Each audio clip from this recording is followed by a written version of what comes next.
All right, we're about 4 minutes out from the Destiny reveal for Edge of Fate, the next expansion slash DLC. Very exciting stuff. Cannot wait. Super stoked. All right, actually, 3 minutes and 44 seconds left to go. Just make sure that this is. What's the source?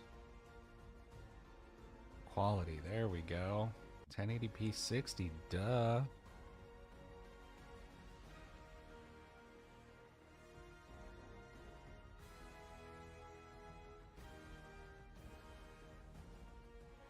All right, we finally get to see where we're going. Here's hoping it's somewhere cool.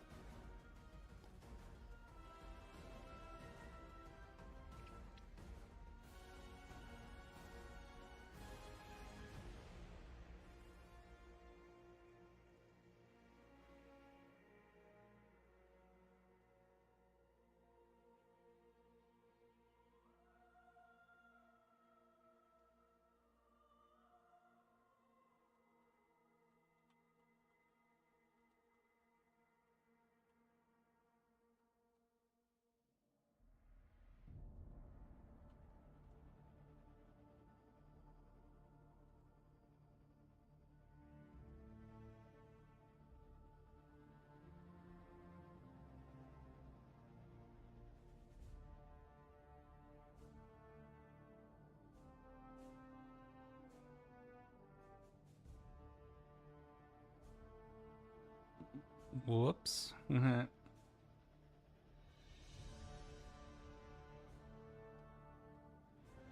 Trying out a new display capture. Oh, did not want to do that.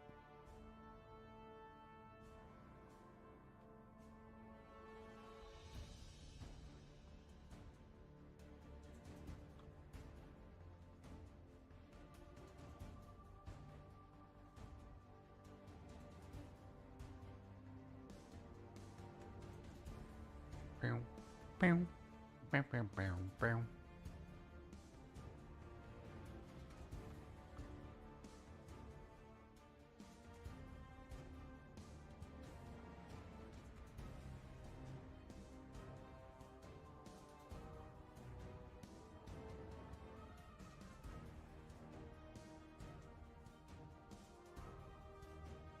One minute, 15 seconds.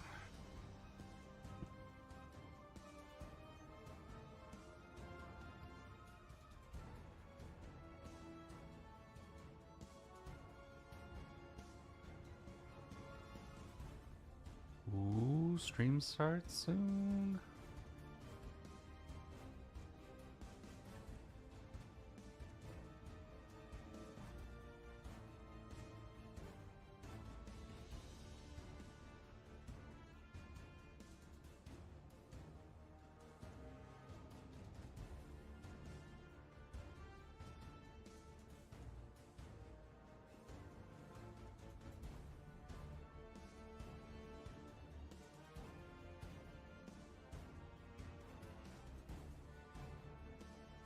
So we know some stuff, primarily that there's going to be a gear overhaul. That's about it. And that it's most likely going to be about the 9, which are like cosmic deities. Oh, here we go.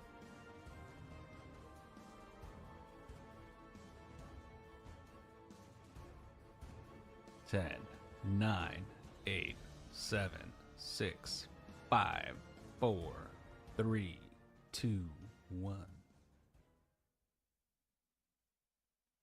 Ooh, it's a trailer. What follows light and shadow is silence. Is silence. That silence breaks. Oh, it's the emissary. I am summoning you as a new age begins.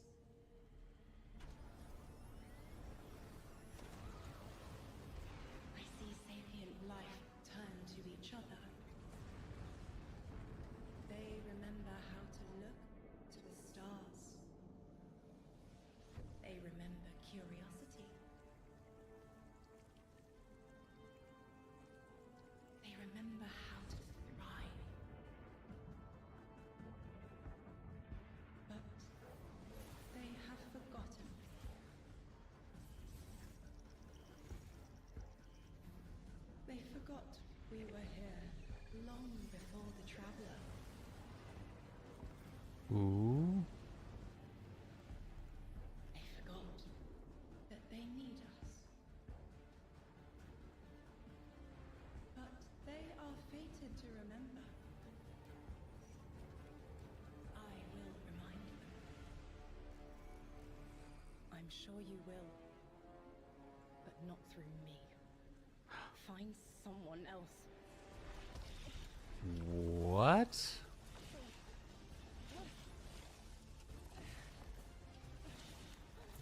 What?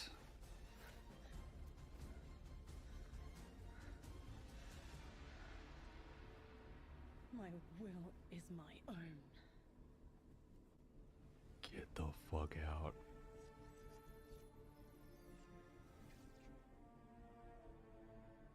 The emissary broke free? What?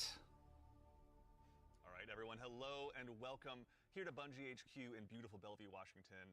We have got an amazing stream lined up for you to tell you a little bit about the Edge of Fate and the future of Destiny 2 as well. My name's Andy. I work on the social media team. Hi, Andy. Here, I'm but no Andy. need to worry. As always, I am joined by some of my amazing colleagues here at Bungie to share some of the finer details of the stuff that we're going to be getting into today. So, how about we go ahead and get into it so we can show you what we got. Starting first with this gentleman on my right and to your left is someone that you've probably seen if you've tuned into our streams before or Vidocs, the one and only Mr. Robbie Stevens, Assistant Game Director here at Bungie. How you doing? I'm doing great, Andy. It's always a pleasure to spend a day with you. Yeah, it's been a nice time, honestly, hasn't Thanks. it? Yeah, well, Always. to that end as well, for anyone that doesn't get to hang out as much as we do, can you tell everyone at home a little bit about yourself and what you do here? Yeah, sure. So I'm one of the creative and game directors for the game. So that means like I'm a vision holder and I work across the entire Destiny team with people like Allison and Dylan on the couch here to chart a new course for Destiny and a new future for the game, and just incredibly excited to be sharing with everyone today of what we've been up to. Yeah, can't wait. We've got a big show ahead, so thank you for being here. Yeah, of course. And of course, as we move, right on down the line, someone who again has also had the good opportunity to join us on these streams as well, and is now firing some finger guns like a pro. Destiny's narrative director, the one and only Allison Lures. I love How's the it going? LCD It's screens in the good. back. I'm here on a couch and I get to yell about Destiny with you. So Not it's a a bad good day. Yeah, honestly, I'll take that anytime I can. Well, Same. for anyone who also hasn't had a chance to yell on couches about Destiny with us or hasn't joined us in the past, Yeah. Do you mind telling us a little bit about yourself? Sure. So my name is Allison. I'm the narrative director for Destiny 2, and so that means it's the job of me and my team to make you laugh and make you cry and make you go, "Whoa! I totally forgot about this thing from 8 years ago. How did they remember?" It's because we're good at our jobs. It's true. So there you go. Yeah. As someone who gets to sit in on the writers' rooms, I can now doubly confirm that. So thank we you love for being having you here. there. So much Yeah. fun. No, seriously, thank you so much. And of course, as we move right on down the line, the gentleman there at the very end of the couch, someone who Seriously, is a though. friend to all Guardian kind, LCD known far and displays in the wide, a back. member of the Destiny Global Comms Super team, cool. Here at Bungie, Mr. Dylan Gaffner. How's it going, Dylan? It's going well. How are you, Andy? Doing so well. Thank you so much for Got to make sure to ask every I time. feel like I'm appreciate watching an it. NPR podcast. Well, to anyone out there who may not have accosted you on the wild world of social media or is just somehow meeting you for the first time, do you mind telling us about what you do here at Bungie? My name is Dylan Gaffner, formerly community team, where we would go out, collect your feedback, translate it to the dev team, and then bring their information back to you, kind of be that middleman. Now I'm on Global Comms, so I'm going to be in more of like a puzzle piece organization stage of what do we talk about, when do we talk about it, why do we talk about it, and then just making sure we get the information out to all players. Yeah, well, we all appreciate it. Thank you for always being the voice of the player inside our hallowed halls. We appreciate it. Thank you. All right, well, now that we've kind of got the intros out of the way, let's talk about our new saga. Robbie, I'd love to start with you. What's up next in Destiny, and where are we exploring? Yeah, so our first expansion this year, The Edge of Fate, is the start of a brand new multi-year saga called the Fate Saga. And so we want to tell a story about something older, about the nature of fate itself. Are we bound by it? Can we fight it? Because before the Traveler ever arrived in our solar system, there was already space magic here, Andy. Yeah. Yeah. And, Space magic. So ultimately, this is a story that we're going to explore one of Destiny's biggest mysteries and the foundations of the universe itself. You're talking about the Nine, aren't you? Who Yeah. told you? I think it's Subtle, How did I you know. guess? I'll Yeah. tip you off. We did such a good job with this Really secret. buried that lead, didn't we? Yeah. Just a little bit. That's, but I mean, to that end, so who and maybe more appropriately, what are the Nine? Yeah, so buckle up.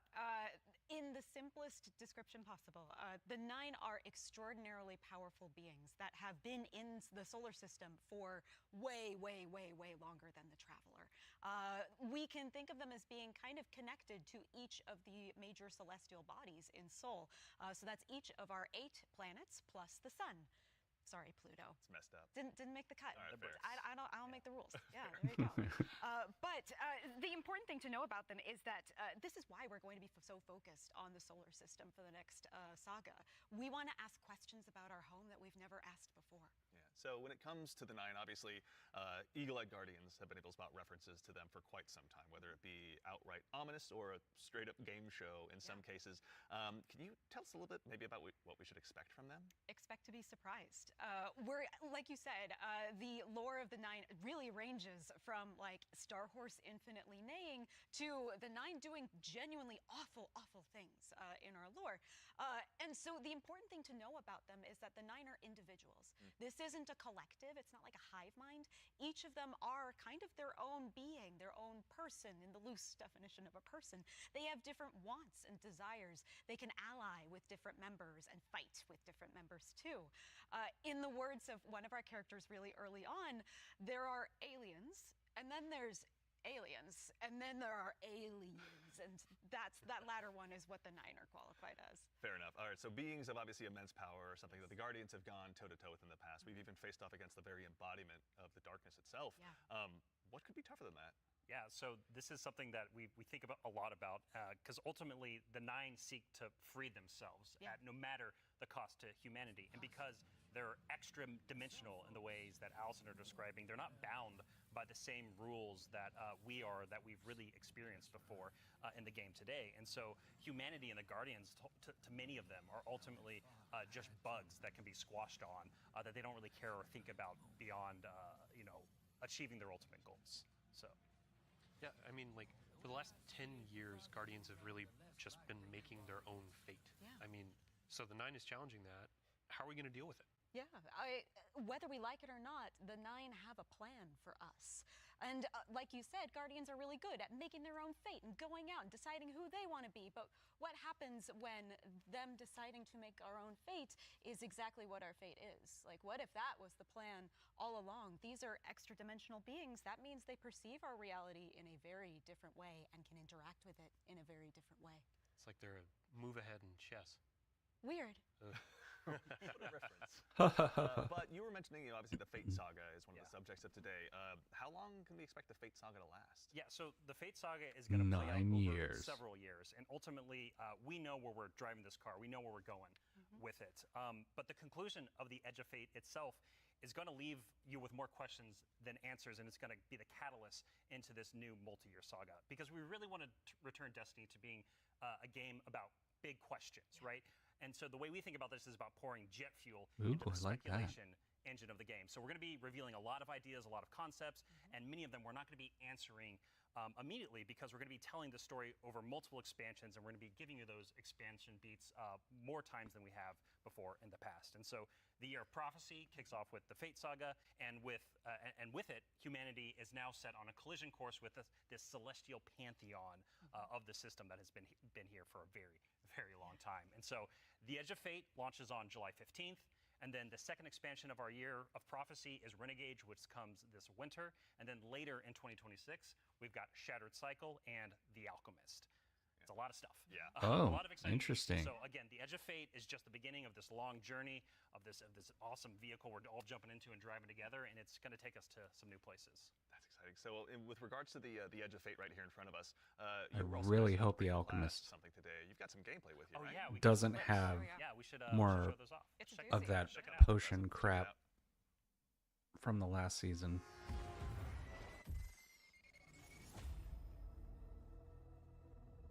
Observe, connect, conceal. Guardian, I had a vision. Conform, comply, return. They just wanted to show us disasters. Observe, connect, conceal. I'm not human anymore.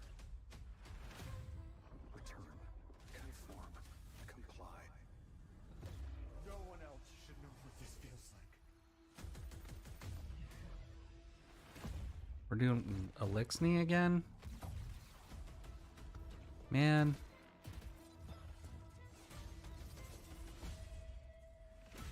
I was really hoping for some new mobs. Position, Commander.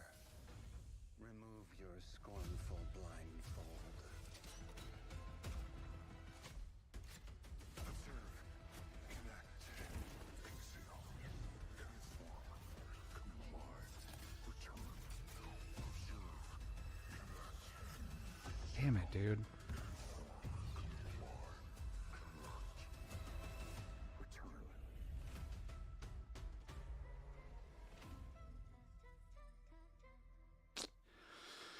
Really hoping for something other than All right, that mobs gives we've us already an awful faced. lot to go ahead and continue to dive into.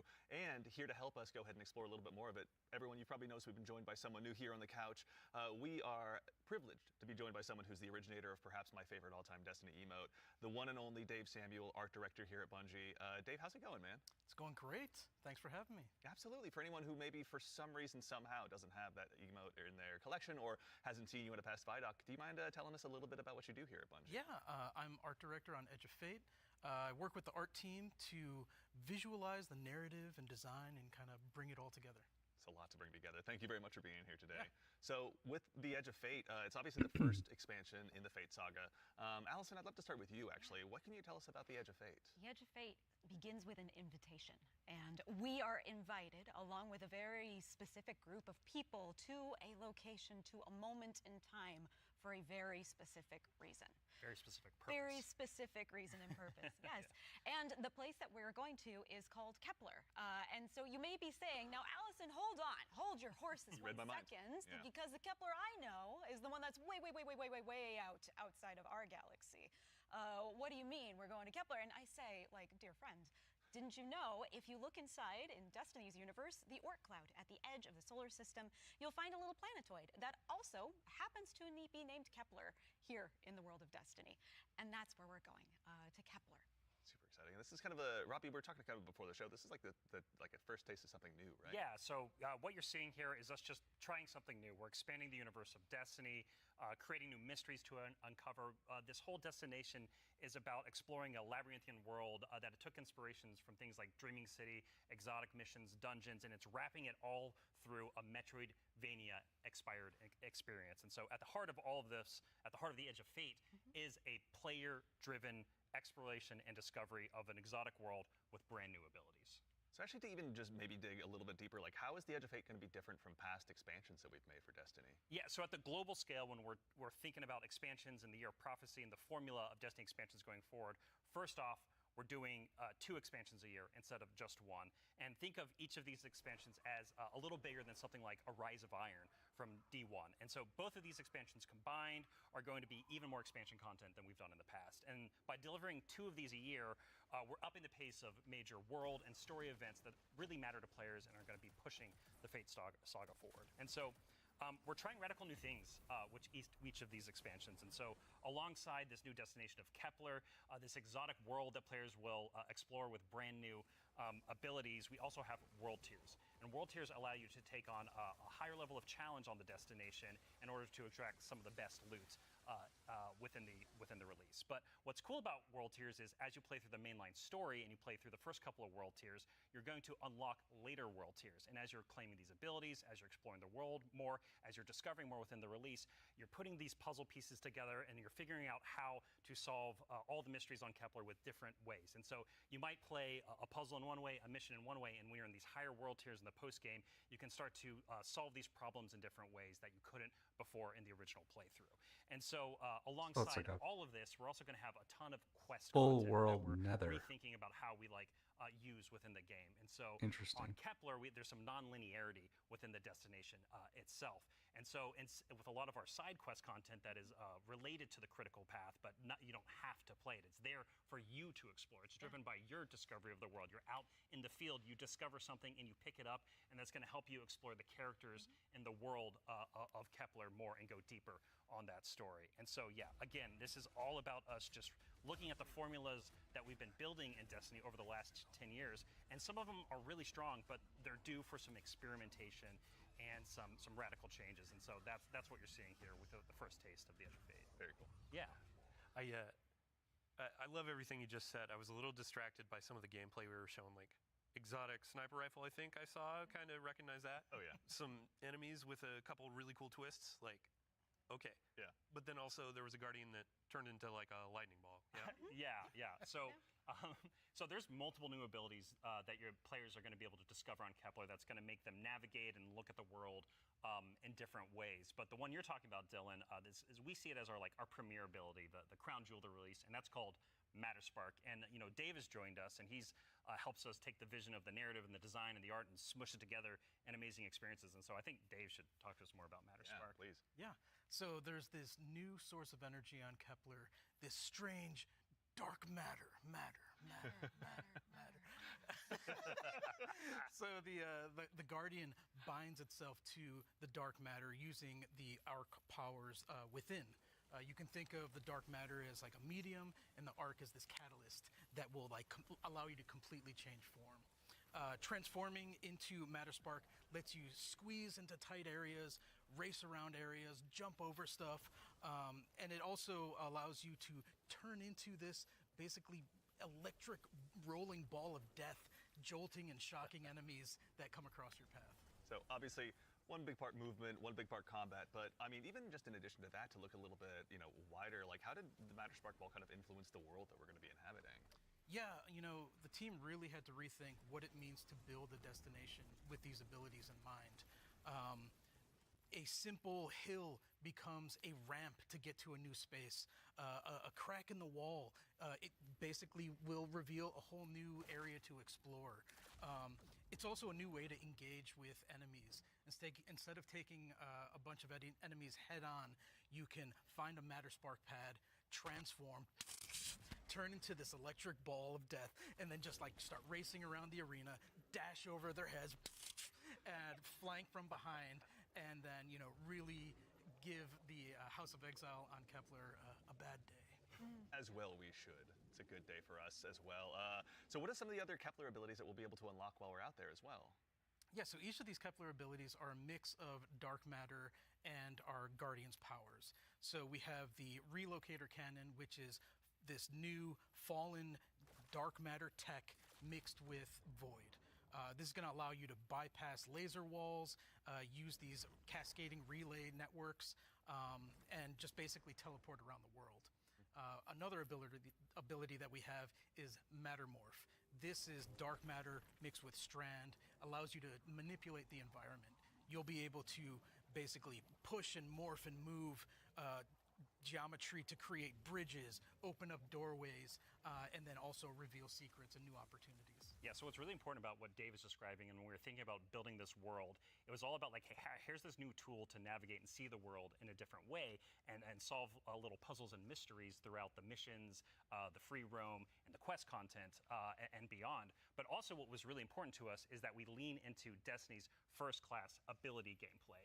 And so with Matterspark, like Dave is mentioning, you're jumping, you're dashing into enemies to destroy them, you're doing giant explosions with them. With the Relocator Cannon, you're just blowing everything up with void explosions and Graviton Lance style little secret projectiles. And then what's really fun about Mattermorph is you can just be throwing these strange shurikens basically to just delete an encounter before you then start to morph the environment around you and move. I'm sorry, shurikens? So what are those? It's just really exciting I'm incredibly excited about watching players just solve You mean puzzles shuriken? and fight encounters in ways that we don't even expect yet, and see how they take on the destination. And just I really want to emphasize, you're going to be upgrading these, and when you get into especially the post-game experience, it's going to there's something unlocks with Matterspark that really changes the way that you can play through the entire destination. Yeah. So when we're talking about dark matter, Yes. we have darkness abilities like Strand and Stasis already. How is dark matter different? Yeah, so dark matter and darkness are two completely separate things. They're completely different things.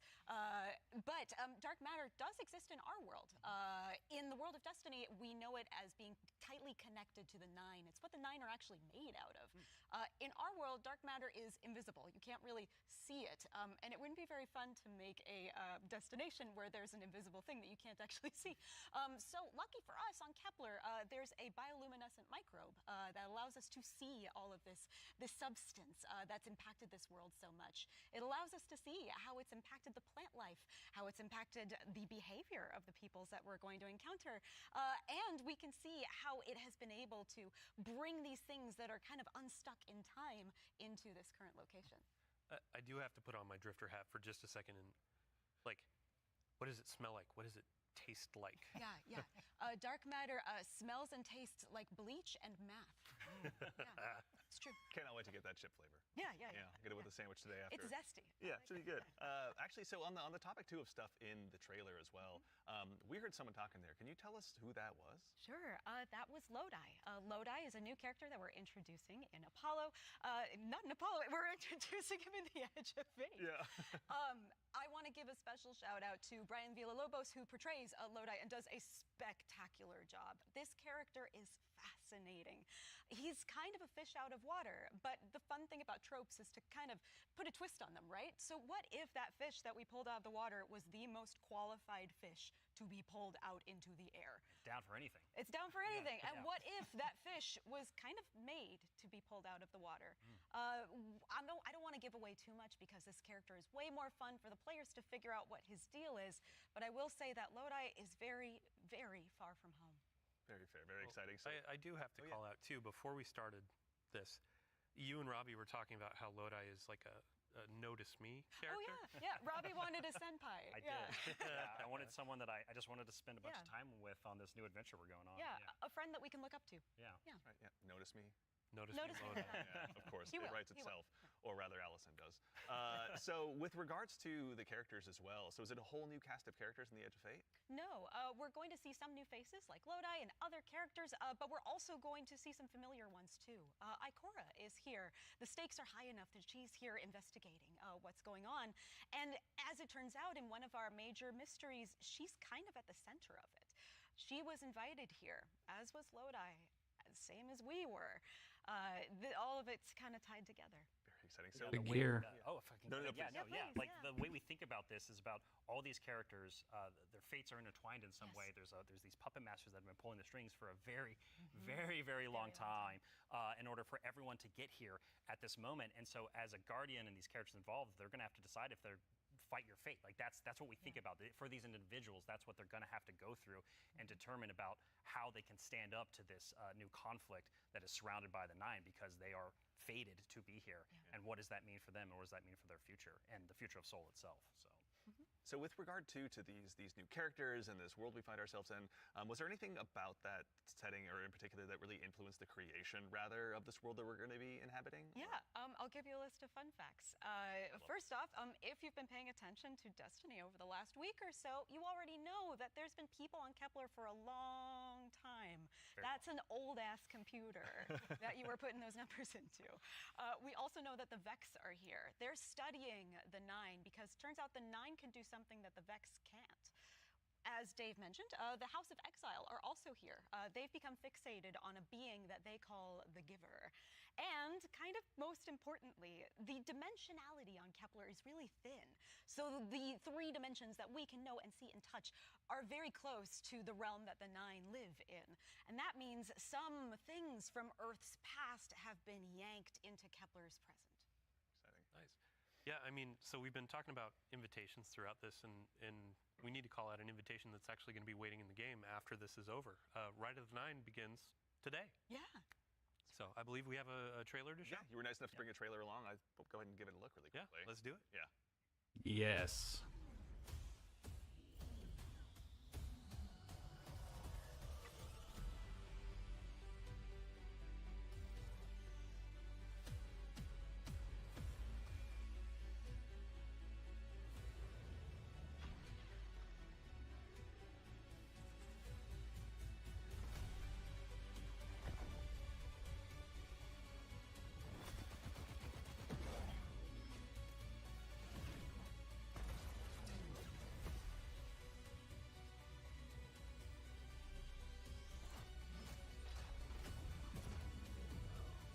I like the guns. Ooh.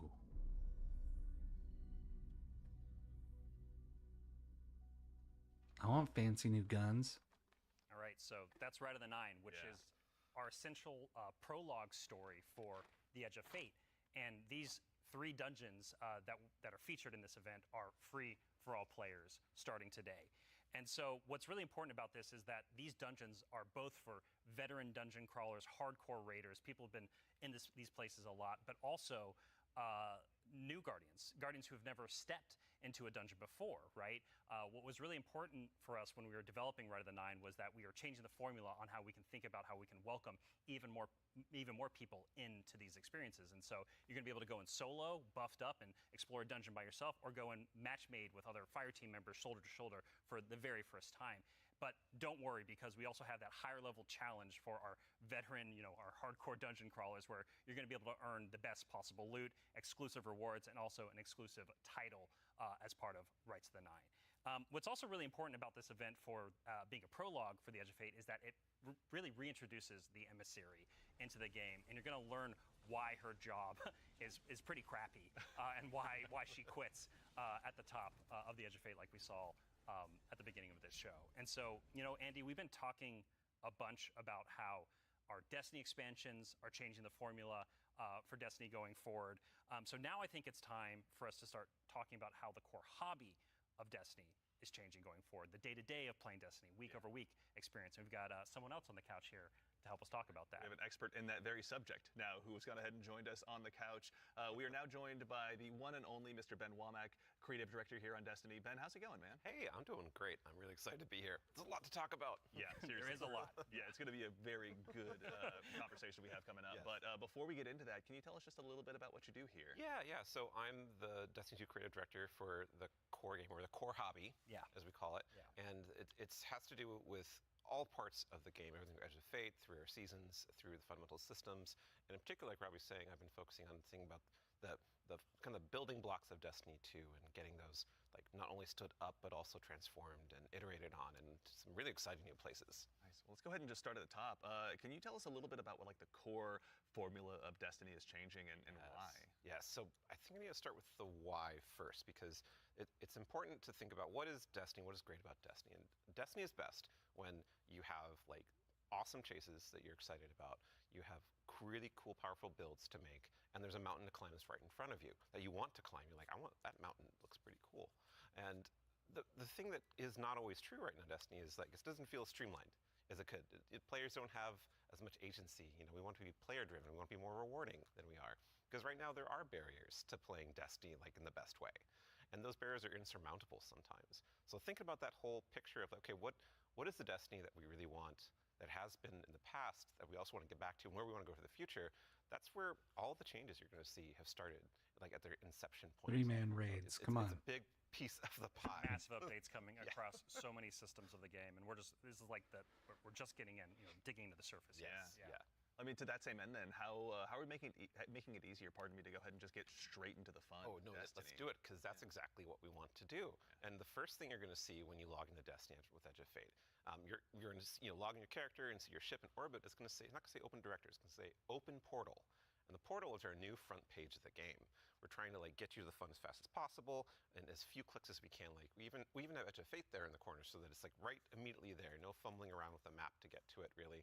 And we're also taking other big parts of the game, the ritual game and for seasons, and putting them into these ops categories. So the idea is that we're having these different ops for different moods. We're having solo ops. We have a bunch of fire team ops. We have pinnacle ops, and of course we have crucible ops, still super important for the game. Yeah. I mean, to start up at the top, can you tell us a little bit more about what solo ops is? Oh, yeah. So solo ops is exactly what it says on the tin. It is a bunch of activities that are made for solo players.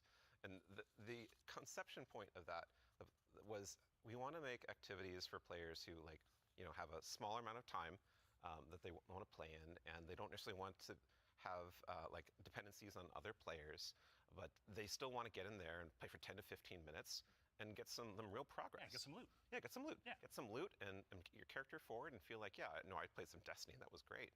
And even if you don't feel like playing with other people, that's fine, because we have an activity type that is designed for one player. Excellent. So, I mean, to that same end, what are some other ways that we can play and have fun using Portal as well? Yeah, so Robbie actually has a great way of talking about this. Yeah, some of the North Star that we talk about when we were developing the Portal early on was like, where are we headed with this thing? And ultimately, it's play your way. It's giving players more agency, more personal drive to figure out how they want to engage with the power climb and the new progression systems coming and our seasons. And so the entirety new progression and power climb is now all available to you in the portal at your fingertips in one place. It's really easy to find, really easy to jump in. Anything you play inside of that category any of those categories is gonna help you make progress. And so, because we want Destiny to be welcoming not only to new players, but also old players who are coming back to the game to join us with the Edge of Fate. And we also want this to be like a new even playing field for everyone. And so, as part of this is a commitment from us, as part of the core hobby and all the seasonal content we're building, that we're going to be continually investing in this, right? We're going to be continually updating this over time for years to come.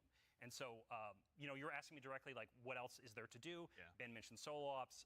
We also have the fire team ops and pinnacle ops. Both these are more around playing with other fire team members, shoulder to shoulder, where fire team ops are more quicker sessions. There are some longer form things in it too, but then pinnacle ops are more about those really long form or more challenging kind of focused activities like exotic missions, for instance. And so, and then the one thing we haven't talked about yet very deeply, but is incredibly important, and it's something that I think we've done for the first time like ever, or maybe since early D1. It's kind of a return to form. Yeah. Ways. You're going to be able to experience the entirety of the power climb within Crucible Ops by playing PvP, right? So this means like, if you want to be sweaty, Andy, which like I know you, Dylan, too. I know you're that way. What? Right? Like I know both of y'all. Like if you want to put the sweatbands on, you're going to be able to play the entire experience in the season here and earn some of the highest tier loot that's also available in the game.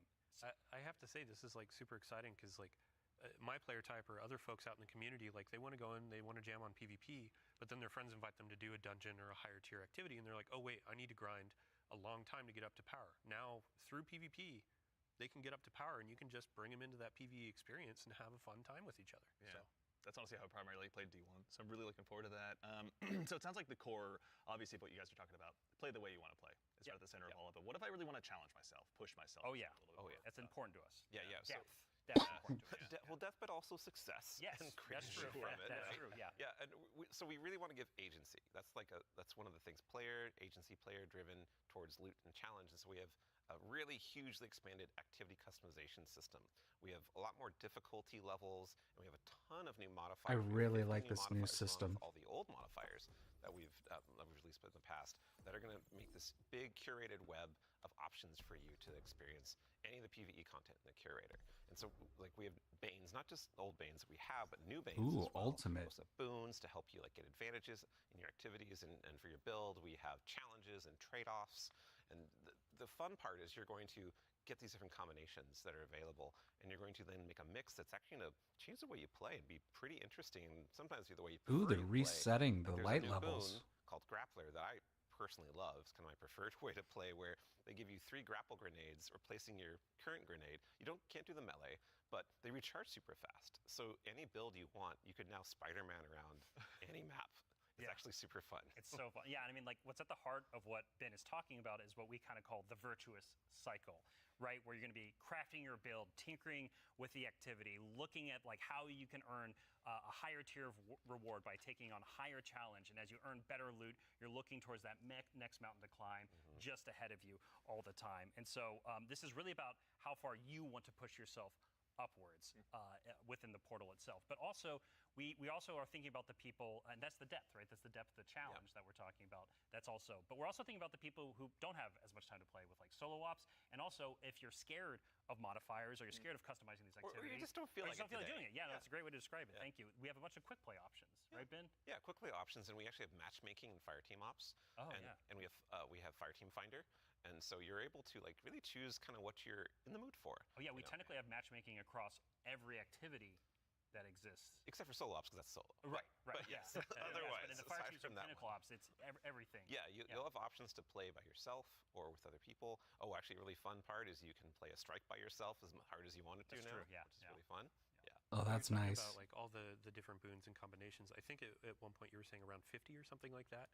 Those 50 new apply. ones. 50 new ones. Yeah. So it's like you can take those into solo ops. Like we're talking about this being kind of leisurely, bite-sized activity, but if you want to take it and say, I don't want Weenie Hut Jr., I want like esoteric level solo hardest thing in the world, like you can kind of customize and do that. You can just do it from the very start if you really want to. Yeah. And Depends on how deep you want to go. Yeah. Really. Yeah, and the point is that you're going to like stretch that far, and we want the reward to feel like worthwhile.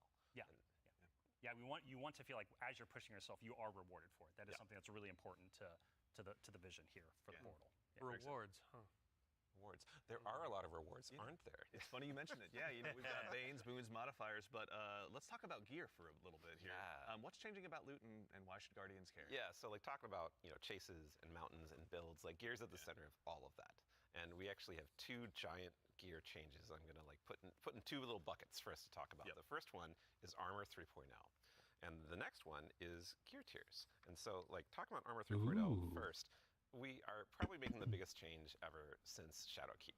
It's around huge. the system. It's Yeah, enormous. It's a huge change. Yeah, so like we're adding set bonuses, which is a long requested feature for all the new armor that you're going to be able to get at Edge of Fate launch, and we're redoing all the stats on armor. They can now like exceed 100. Go beyond 100. Go beyond 100 for extra bonuses. Yep. We're going to every single piece of new legendary armor that drops is going to have all the energy filled in, so you can build crafting right away, and it's going to essentially like. There's more features actually that I could talk about, but I don't think I'm allowed to yet. Fair. Well, something that we can talk about too, you mentioned gear tiers as well. Yeah. Let's talk about that a little bit. Yeah, so gear tiers are very exciting because every single legendary weapon and armor that you can get is going to have 5 gear tiers, starting from 1 going up to 5. And like we have a 5 gear tier 5 piece of legs armor on the screen right now. And you can see that like this is like looks really cool with iconography, but it also has a ton more stats.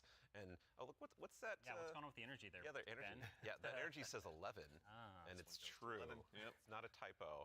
Like energy is going to 11 for higher tier armor. And so if you want that for your build crafting opportunities, it does like give you some new options you never had before. You're gonna have to challenge yourself to get more higher tier armor and keep on going to get yet more higher tier armor to get those options. Yeah, and this is also not something that's just relegated to armor, right? When it comes to weapons, they're obviously getting their own refresh as well. Yes, I mean, what's Destiny without chasing some? You read hot my mind. weapons? Yeah, like weapons seriously. are part of the player identity. You know, some people like have a gun that they love. You got fashion, and then you have gunplay. That's right? true. Though we do have fashion for your guns a bit now. Hey. well, so because once you reach tier 5 for your legendary drops, you're going to be getting tier 5 weapons, and those have unique shader treatment. It's like essentially a completely different look that's going to immediately identify it to you and others that this is the highest tier gear of this drop that you can get. It's going to show on the weapon. It's going to show on the icon. It's even going to show when you kill enemies with that weapon, because there's unique kill effects for tier 5 weapons that you can turn off if you don't want it. But your gameplay will like show that the weapon that is being used is like the highest tier you can get. Yeah, Giver's Blessing, which I think we have on screen right now. This is one of the Kepler auto rifles, and I cannot put this thing down. Oh, it's so good. Yeah, when we're playing through the Edge of Fate I right love now. auto rifles. And it's what's really exciting about it for me is that like when you see that tier 5 drop, like you know immediately that's better than like a tier 3 or tier 4 weapon that you have, right? And I think that's when we talk about making Destiny easier to just jump in, find the fun, make it accessible, but also create more depth. Yeah. You know, this is what we're thinking about. It's like how can we just make immediate like you understand like okay, this is probably better than the thing I have right now, depending on what gear tier it is. Yeah. I mean, that's a good example of how much time and effort is being put into these game systems to make them more like approachable. Change can be scary. There's a lot of change that's about to come to the game. We're Armor 3.0, we have so many new boons, we have a bunch of new stuff. And after 10 years of Destiny, this is going to flip some stuff on its head. So, I mean, we're going to have a bunch of blog content. We're going to have interviews with Robbie, with Ben, with more folks across the team that have been working on this. And then we'll also be elevating our creator community when they're creating guides, all that kind of stuff. It's going to be a fun time. But ultimately, a big shout out and thank you to all the folks that have been coming into our studio, giving feedback early on some of these systems so they can be more approachable. And we're looking forward to all the feedback that's going to be coming after launch, too. Like, this is, again, one of our first steps into something, and then the community and we are going to build something amazing. Yeah, and I can't stress enough how much feedback we've gotten from the community summits we've been running over the last year for the Edge of Fate, and just people reaching out to the community teams and others to us. Like, your feedback is invaluable. So, like, seriously, like, thank you so much. We're making this game together, ultimately. Yeah, it's incredibly important part of the process. Like, I don't think we would be able to make what we do without it. Working with the community is obviously a core part. Dylan, huge thanks to you and your team, obviously, for helping to lead that charge. And in advance for the big blogs you get to write. And then also our social media team. We'll go ahead and get out the door, so go ahead and give us a follow. I think, Ben, you were saying you wanted to try to break the record for longest twid? I'm more predicting we are. Yeah. So it's not about try, it's the state of things. It's going to be a multi-month journey as we head towards launch. So. Yeah, be a good time. But, you know, we've been talking a lot about the core Destiny hobby. How does that extend into, like, how players are going to experience, like, a full year of Destiny? Yeah, so we've been focusing on improving and changing the formula of Destiny in multiple ways. And so progressing through the Fate Saga is going to be more meaningful with 2 expansions a year. We've been talking about how focusing our seasons on the core hobby of Destiny and that commitment to continually updating it. And in addition, we're going to have 2 free major updates between each of our major expansions coming in the Year of Prophecy and beyond. And so ultimately that means there's 4 big beats happening in a year, 2 expansions, 2 free major updates between those expansions. So what that means we're not doing is paid seasonal content anymore. We're not doing separate seasonal storylines. And this also means we're not building a bunch of activity content that basically just goes away and is less meaningful to the game after 3 months. So we're instead focusing all of that effort that used to go there instead into building up the core hobby of the game, so the core hobby stays fresh and exciting, year round. And so ultimately, this means no more paywalls for seasonal content, and also these major updates themselves that I'm signposting around right now. The size of them, roughly, and the inspiration for them, we're thinking about is like Into the Light. Okay. So when you say like Into the Light, for folks that aren't out there, like what for a major update, how big is that? Like how do you encapsulate that? So when I say Into the Light, a lot of this is like the inspiration of what it was. And with Into the Light came a really cool theme that wrapped around all the new stuff we were building within it, but also a lot of the reprise stuff as well. And also, with it came Onslaught, a new type of activity. It came with reprised exotic missions and a rethinking of how we could do like a rad style event, a raid event with the Pantheon. And so for our first major update coming a few weeks after the Edge of Fate launches, we've got Ash and Iron. Right? And so with Ash and Iron, we're going to be returning to the Plaguelands. Returning to the Plaguelands, can't wait. It's going to happen. Plaguelands, baby. And so that story is going to pick up from where we left off from the Edge of Fate. And with it, we're going to have a new activity called Reclaim, a brand new exotic mission, new types of pinnacle ops entering that for the first time, as well as, of course, what's Destiny without Loot to Chase? We've got new gear, new rewards, and 2 new exotic weapons as part of Ash and Iron as well. And again, this major update and all the seasonal content going forward is free for all players. All the activity content that exists in the portal, that's free to play. Very nice. So even to actually go 1 quick layer 2 deeper on seasons as well, what are some of the cool things that we're going to be able to do with the season that's launching alongside the Edge of Fate? Yeah, Ben has been working on this space with the team for a while now, so I'm going to kick this one to him.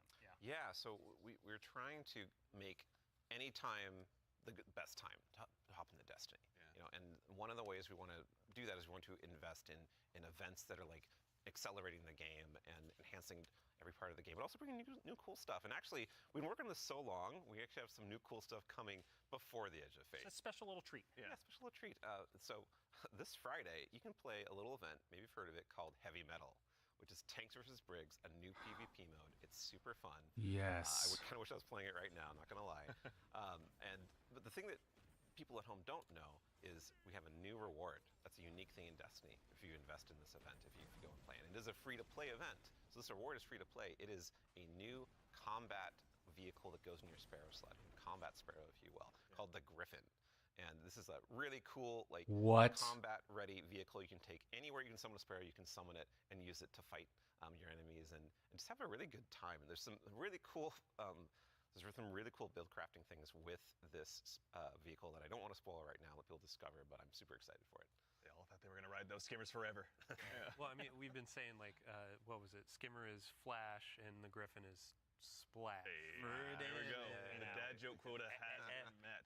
We got to get one in. Absolutely, yeah. But that's not all, right, man? Like, you've got more for us, don't you? Oh, yeah. So, like I just said, there's more events that we've been making. There's one that's going to happen right after the launch of Edge of Fate. It's called Arms Week. And it's a 1-week-long event, and you're going to be focusing on one weapon archetype in Arms Week whenever it comes around. And this one is going to give you a new legendary weapon of that type. It's going to have some volatile mods that are there for the week that are going to be super interesting and fun to play with, and some focusing you can do. But there is a problem when you say this event is going to be about weapons and about using them. Yeah, you got to have a place to test all that out. Right. And so I mean, I've been doing that in EDZ this whole time. I don't know about the rest of you. Those poor dregs. Right. But there is a new way now. We have a new feature, a long requested feature that is being added to the game with Arms Week. It is the shooting range. The shooting range is being added to the tower. It is a now permanent addition to the game with the launch of Arms Week. We're not taking it away. And Dude. You can try out everything in your kit, everything about your build, with all sorts of simulations of different kinds of of enemies and situations. Oh It's my like God. real damage numbers. It's like It's even got a scoreboard it's even got a for scoreboard you right there. and your fire team. Yeah, your whole raid team can go down into the shooting range and try out, like, see exactly how well you're going to do for some kind of boss at this range or with I was a gonna say, yeah, strategy. who can do most of the damage, right? Yeah, well, you're finally going to know. That So we have a rally flag. It's not just a shooting range. Like you can go beyond the firing line and use your abilities too. Yeah, you totally can. And like, if you wanted to, you could even take in Prismatic and pop Transcendence and try that out. And well, I think the reason why we're not seeing that right now is because it's a Titan. Yeah, it's a good soldier. Yeah, Standing on that firing line. Yeah, standing on the firing line. All about building that line and standing. Yeah, exactly. A lot of theory crafters are going to have to go ahead and have some upheavals to their Google Docs, I'm guessing. This will be a really good tool. Like as we're adding all of these different systems with gear tiering and all of that, you can go in and check those damage numbers in real time. Like how do my stats change? How are these different gear bonuses going to affect my gameplay? You can see it in the tower now. And That's while we're talking so about weapons, freaking cool. Oh yeah, you got well one more thing, right? Yeah, no, there's one more thing. I know you're Yeah. excited. So there's more events. Of course, there's more events, and the holiday events are coming up. Where Solstice is right around the corner. It's as well. summertime, right? It's summertime. Summertime is solstice time in Destiny 2, and Solstice has some really cool twists and such that we're planning. But I'm not going to talk about that right now. I want to show you all the new hollow foil treatment we have for Solstice weapons. So here we go. This is the hollow foil treatment for Solstice in 2025. Ooh. It is. so good. It's amazing every time I look at it. Yeah. It is an ocean, On a and gun. the line. Yeah, we put the ocean on a gun. How did we do that? It's beautiful. I love it. And any kind of weapon that drops for this event can have a hollow foil. Yeah, no so it matter could be a what the tier 1 or tier Yeah, 3. Yeah, any exactly. weapon can have the hollow foil. Yeah, when we're playing through the tier 5 hollow foil. Ooh. Like that's gonna be a chase. Our other events will also have hollow foils. Yeah, like Arms Week you're talking Arms Week about. will have its own hollow foil treatment. Like every event, a major event we have will have a hollow foil treatment. The holidays will have their own kind of special one, but yeah, Arms Week will have their hollow foil drops that you can farm as well. Super exciting. No, it's going to be a good time. I'm going to have way too much stuff to chase down, so appreciate you guys putting all the hard work in, obviously, for that.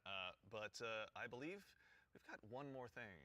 Yeah, I mean, we've been talking a lot about here are the free updates coming to Destiny, the portal, a bunch of different stuff, Edge of Fate, but we also have another expansion, and we need Allison back on the couch to talk about Right, it. yeah, Allison. She's the best one to talk Yeah, about. we go. we've got something very exciting, and so once again, Allison, thank you for taking the time to join us today. We appreciate it. Of course.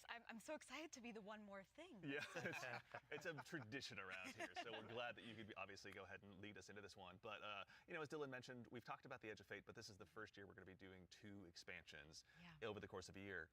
Can you tell us a little bit about Renegades? Yeah, so we're going to have a dedicated reveal for Renegades in September alongside our major update, Ashen Iron. But earlier we were talking about how sometimes our formulas can constrain us from experimenting and innovating. And so in that spirit, Renegades is going to be very different from the Edge of Fate. What I can tell you, and we'll talk plenty about it later, is that we're going to be experimenting and innovating with activities, with social mechanics, and more. But more importantly, I want to talk about our inspiration. And so I have to kind of tee it up first. So Renegades is going to be a Destiny, definitively Destiny expansion. This is part of the Fate Saga, and it's going to push it forward in important ways and introduce characters that we're going to spend time with for years to come. It is an essential Fate Saga story, and it's an homage to a universe that has inspired Bungie from the start. It's a universe that all of us here on the couch grew up with, as well as everyone else at the studio, and millions of you. Man, I don't know too. nothing about no Star Wars. It is a peanut butter and combination, a peanut butter and chocolate combination inside of what we're making that could only be possible in the kind of world that we build here. And so I am absolutely thrilled to be able to give our first sneak peek at Destiny 2 Renegades. Let's take a look.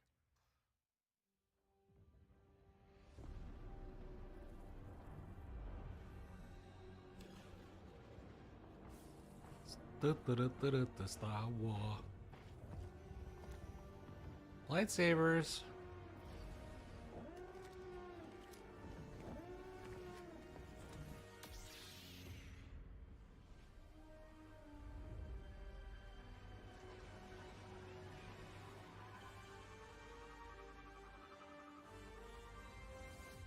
Bro.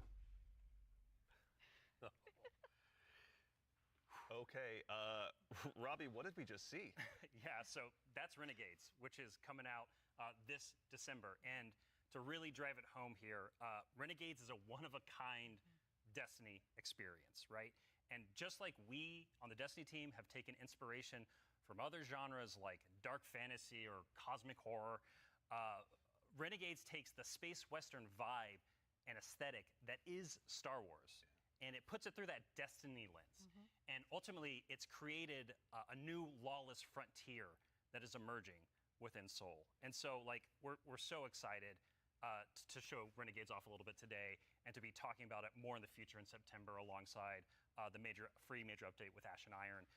But right now, today, we're focused on Rite of the Nine and what's right around the corner with the Edge of Fate. Absolutely. No, I heard a lot of calendars get marked just now on September, but no, super excited to share more of that in the future. But that actually leads us to the conclusion of today's show, which again, we covered a lot. There's been a lot today. Yeah, this has been a big show, honestly. No, we went through a lot of it. So let's go ahead and quickly double check. We obviously went through, and the Year of Prophecy, pardon me, is going to go ahead and kick off on July 15th. And this kicks off a brand new multi-year Fate saga and our new focus on the core hobby of Destiny. The first expansion, The Edge of Fate, is going to be launching again on July 15th, as I noted, with its raid launching on July 19th. Okay, hold up. Yeah. So you're going through a lot of information. We already covered that. Oh, yeah. But like, you can't just sneak in a raid date. We have a new raid coming with the expansion, July 19th. We're going to have a bunch of blogs. We're going to have the rules, regulations, all that kind of stuff for our raid race. Of course. We invite everybody to come in, try to go for that world first title. And yeah, I mean, just stay tuned for more details. We're not going to spoil anything. It's a raid. We got to keep it secret. Yeah, absolutely. Yeah, everybody mark your calendars. Yeah. Bungie.net is the place to go ahead and learn more. And again, follow our social media channels. Do us all a favor. So in addition to that, again, as we noted, Ashen Iron, our first free major update, will be launching on September 9th. Renegades, very exciting, will be launching in December.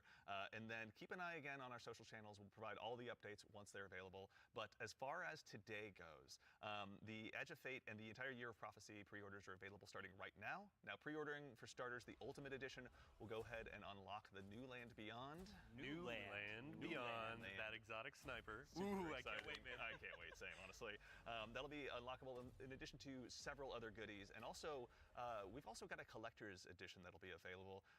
You can see here on screen, it will be coming with an awful lot of very cool stuff, including this cool statue that you may have noticed here that's been sitting with us on stage. This is one that you can go ahead and add to your collection as well, but that's not all that's in there. Is there, Allison? We got, the writing team got a little excited on this one. We put a lot of lore goodies into this collector's edition. So like that weird metal thing, that weird envelope, boy, weird. Wonder what's up with that. Just decorative You points? should probably read it. Yeah. Anyway, we're going to do a dramatic reading as soon as Yeah, we should go downstairs immediately after this. really Oh yeah, right after this. Count me in. And then again, too, as far as today goes, Rite of the Nine. This is the essential prologue to the Edge of Fate, and like all of our events moving forward, is going to be a free to all players. So make sure and go ahead and check that out when that arrives. And before the show wraps up, make sure and stick around for a little bit longer. We're going to be rating our good friend Sammy Cat as well. So go ahead and give her a follow. Tell her we said hello in chat. Pardon me. If you have any Twitch Prime subs or anything like that, go ahead and do us a favor. Drop it over there and check out her stream. She's going to be having a good time. But that concludes it for us here today. So for starters, huge thanks to my teammates here for joining me. Thank you, Andy. Thanks for having us. Absolutely. Yeah, Robbie, Allison, Dylan, of course. There we go. We got Ben. And, of course, Mr. Dave Samuel. Thank you all so much for being here today. And then, of course, to the crew that puts all this on. Thank you, This doesn't happen by accident. Thank you all so much for all of your hard work and dealing with me on these last couple of days. And, of course, to everyone at home, to all of our guardians out there in the community, thank you. It's a tremendous privilege to get the opportunity to share what we've been working on early. And it matters only if you guys show up and join us. So we really appreciate it. We hope you enjoyed. And otherwise, in the meantime, until we see you again, take care of yourselves. Take care of each other, and we'll see you all Starside.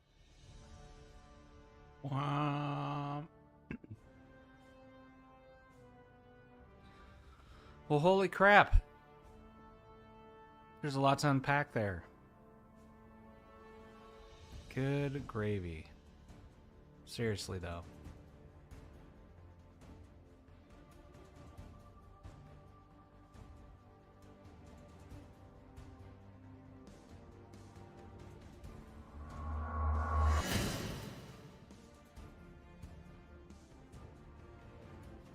Man.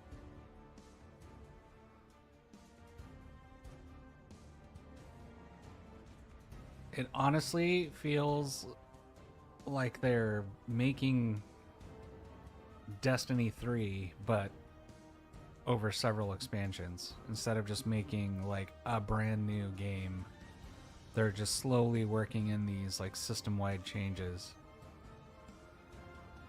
I like the idea of not wasting energy on like temporary seasonal activities and instead making the core gameplay better.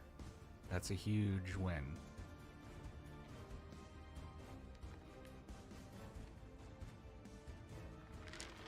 I like the idea of the group finder like in the game, so for those of us that can't get a raid group together, yeah, they should have done that years ago, Brandon. You're 100% correct. Yeah, man, I don't know. That was a lot, but that was so freaking awesome. I really like all the ideas around the new activities and like the cool weapon shaders that you can get. I like. Yeah, the seasonal stuff makes the gap in story very hard to figure out for sure. But I mean, I guess the nice thing is it's like every 3 months we're gonna have something new now, like a huge update, if this is their plan, because it seems like they want to do 4 updates a year. So that's gonna be a lot. But I guess you don't mind not having as much story content if there's like consistent events and like cool stuff to do. But that's just me. Like, I really enjoy the story, but being able to come back and do like fun activities day after day is what I'm more concerned about.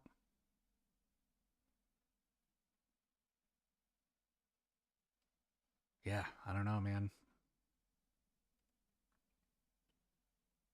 Just a lot to look forward to. Man, Renegades, that looks freaking dope. I wanted a space western kind of a thing for a while now, so man. Holy macaroni. That was awesome. I don't know, what did you think overall, Brandon? Or chat in general?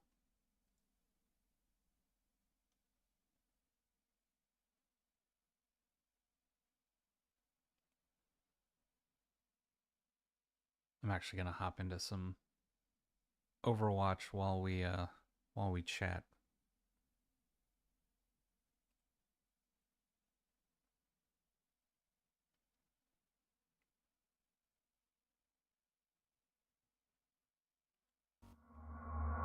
Yeah, that's nutty, man.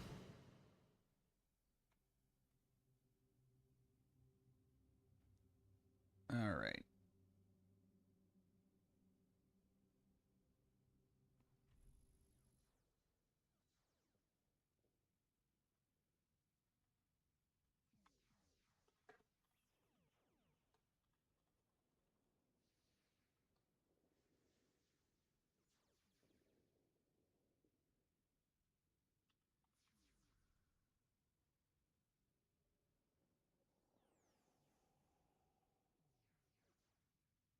Cool. We got another spam. Some stuff you're very excited about, and a few others felt rather uber considering the long lead up. I guess we'll have to kind of unpack that later, because I'm not entirely certain. It's kind of difficult to talk over chat, but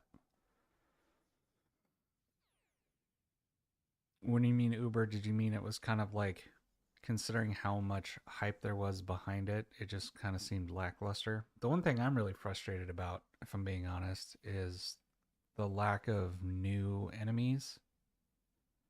Like, yes, the Elixni have like new skins for some of them or new abilities, but it's still Elixni. You would think if we're going into a completely new area, of Kepler, especially with this idea of dark matter and how it like alters the world around them, that they do something a little different.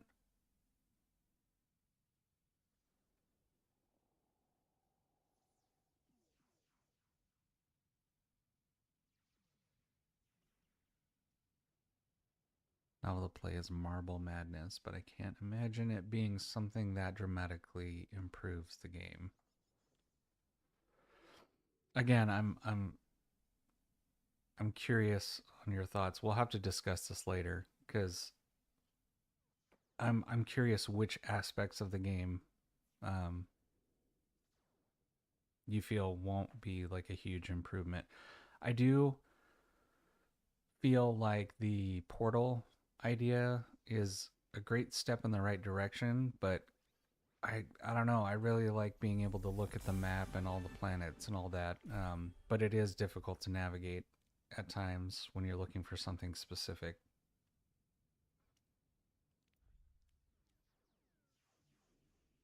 I don't know. It made you feel a bit more connected to the world versus having a menu like this where it's like, oh, choose your activity kind of a thing.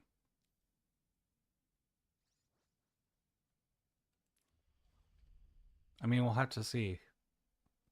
We kind of talked about this yesterday. But they definitely need a win with this. Otherwise, I don't know. I don't think we'll make it to Renegades.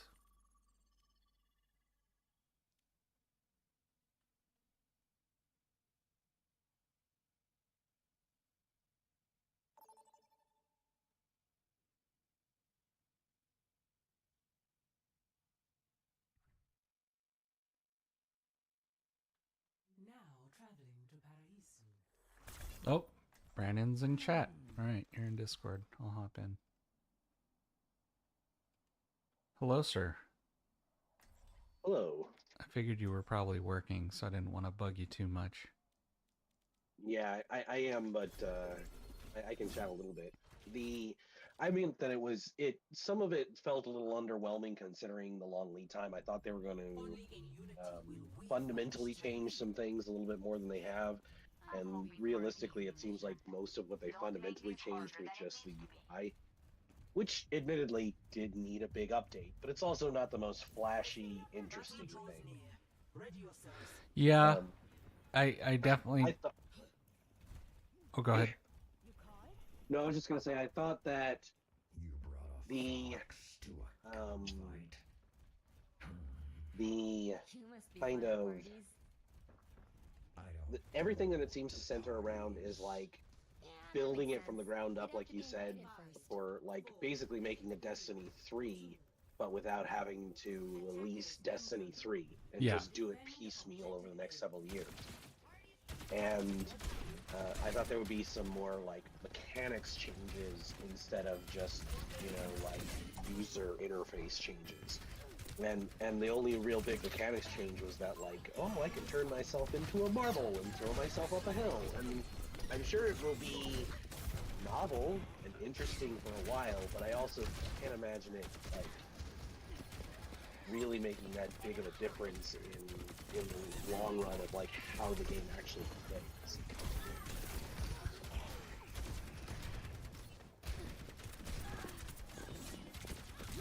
Yeah, I can see that. It's it's funny because the same thing kind of happened with WoW and Dragonflight, where they made like some small fundamental changes, like bringing talent trees back and all that, and it kind of felt to a lot of players like it was underwhelming. But they kind of needed to do that to set up everything that's coming down the road. So it's like small changes released over the year that made a bigger impact for the next expansion. Right, and I do see that's what they're kind of going for in general, and it makes sense. Like, especially if they're not going to release Destiny 3, which they said they weren't even working on.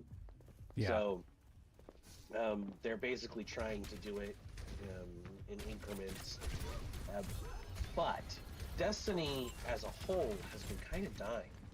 they've been really having like a hard time keeping their players. They've been having a very hard time attracting new players. And if they want Destiny to keep going as a franchise, they can't just have like little piecemeal things and introduce something that's going to bring all of their players that have long since left and started playing Warframe or other games back to try and get and retain them, not just back for the first 2, 3, 4 weeks and then go, whatever, it's not that big of a deal after all. And then, but also to attract new players who have never really gotten into it before for lots of different reasons, not the least of which is it did need a UI update because it was horrible as a new player to try and learn this game. Yeah. Like, you have to have a friend who's into Destiny who can shepherd you along. And, you know, you couldn't, it was the searching for group didn't work particularly well. It, you know, like, there was a lot of things that really made the entry level pretty darn high. So, I don't know what they can do to address that with, like, little piecemeal, like, fixing one little thing here and there, and you know, without a big, splashy Destiny 3, we've rebuilt this thing, kind of an expansion. And they really didn't do that with this. Like I said, they're introducing a ton of new gear, and they're not fixing the space issue for all the people who collect the gear until the next expansion. There's a few things that I'm still like, man, well, I'll have to see. I'm willing to give it the first expansion to see if, you know, if things can be, if enough stuff has changed for me to want to keep playing, but it's kind of the last expansion that I was willing to, like, give the benefit of the doubt.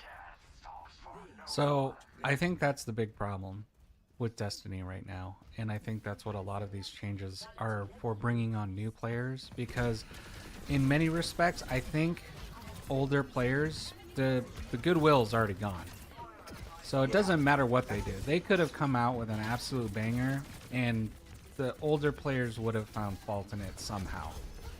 There's some aspect of it that just wouldn't have been up to their standards, or something that they wanted in that they didn't get, you know what I mean? Like, I see it a lot with a lot of other live service games where you get to the point where it really doesn't matter what you do for the existing players, it's never going to be good enough. So now I think their goal is to try to get that new blood. And if the older players stick around, because the people that still like the game are going to like it regardless. Right. Well, I mean, it's still Bungie. They still have the best, you know, the gunplay is excellent. It's just a spectacular game when it comes to that. And the powers and the way that they interact with each other, it's wonderful. But it had been stale for years, and you'd always end up doing these like little chases for the seasonal stuff. But then it would stop being important the moment that the season was over, which was always going to be an issue. And so I understand that they're just trying to like figure out ways to do that. If nothing else, I do like that they're trying to build that kind of sort of seasonal activity with the way that they're doing the first part of the DLC and then the major update halfway through, but it stays in game. Yes. It stops just disappearing, and that's a really good idea, because quite frankly, Destiny is very confusing when it comes to their lore at the best of times. And if you don't know where to start, like when I came back to Destiny 2 after years of not playing, I was trying to play it basically in order of the storyline, and that meant starting on the moon, which was a bad idea. It's not a great place to sit there and spend hours and hours and hours on. But not just that, like, it was really hard for me to figure out what had happened. there's whole chunks of the story that are just gone. Like, Yeah. to this day, I still like really don't know what happened with like the seasonal activities that was the pirate stuff. Yeah. Right? That storyline is so ephemeral in the way that it was presented and is anywhere in like affecting the story later that you don't like. If you didn't play it, you don't know what happened. You have to go look it up online or something, which is not the ideal way to present. Is this? Sorry to interrupt you, but I think I got paired with the same fucking team I got paired with last game. Against the same. Against the same team, yes. I think so, yeah. I still have no idea who the best counter is for fucking Zarya. I'm not sure who actually is a good counter. I don't think there is. Man, maybe this was the wrong. Control their attack easily so that you don't build up for energy. Dude, can I get some fucking heals? And like the beam, it shields stop the beam, but that's it, right? Like none of the other major things. No, shields don't. Well, do they stop the beam? I didn't think they stopped her beam.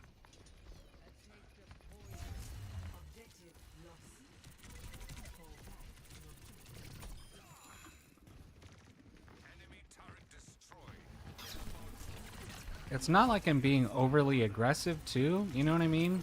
Like, and leaving my team out high and dry. But she just walks through.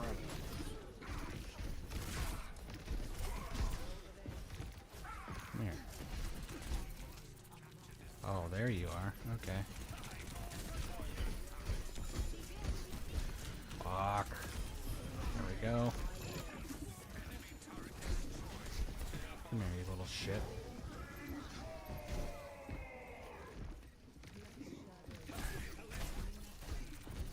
There we go. Yeah, going back to Destiny's like story beats, I kind of hope we just leave all that. How was the Destiny thing, Scotty?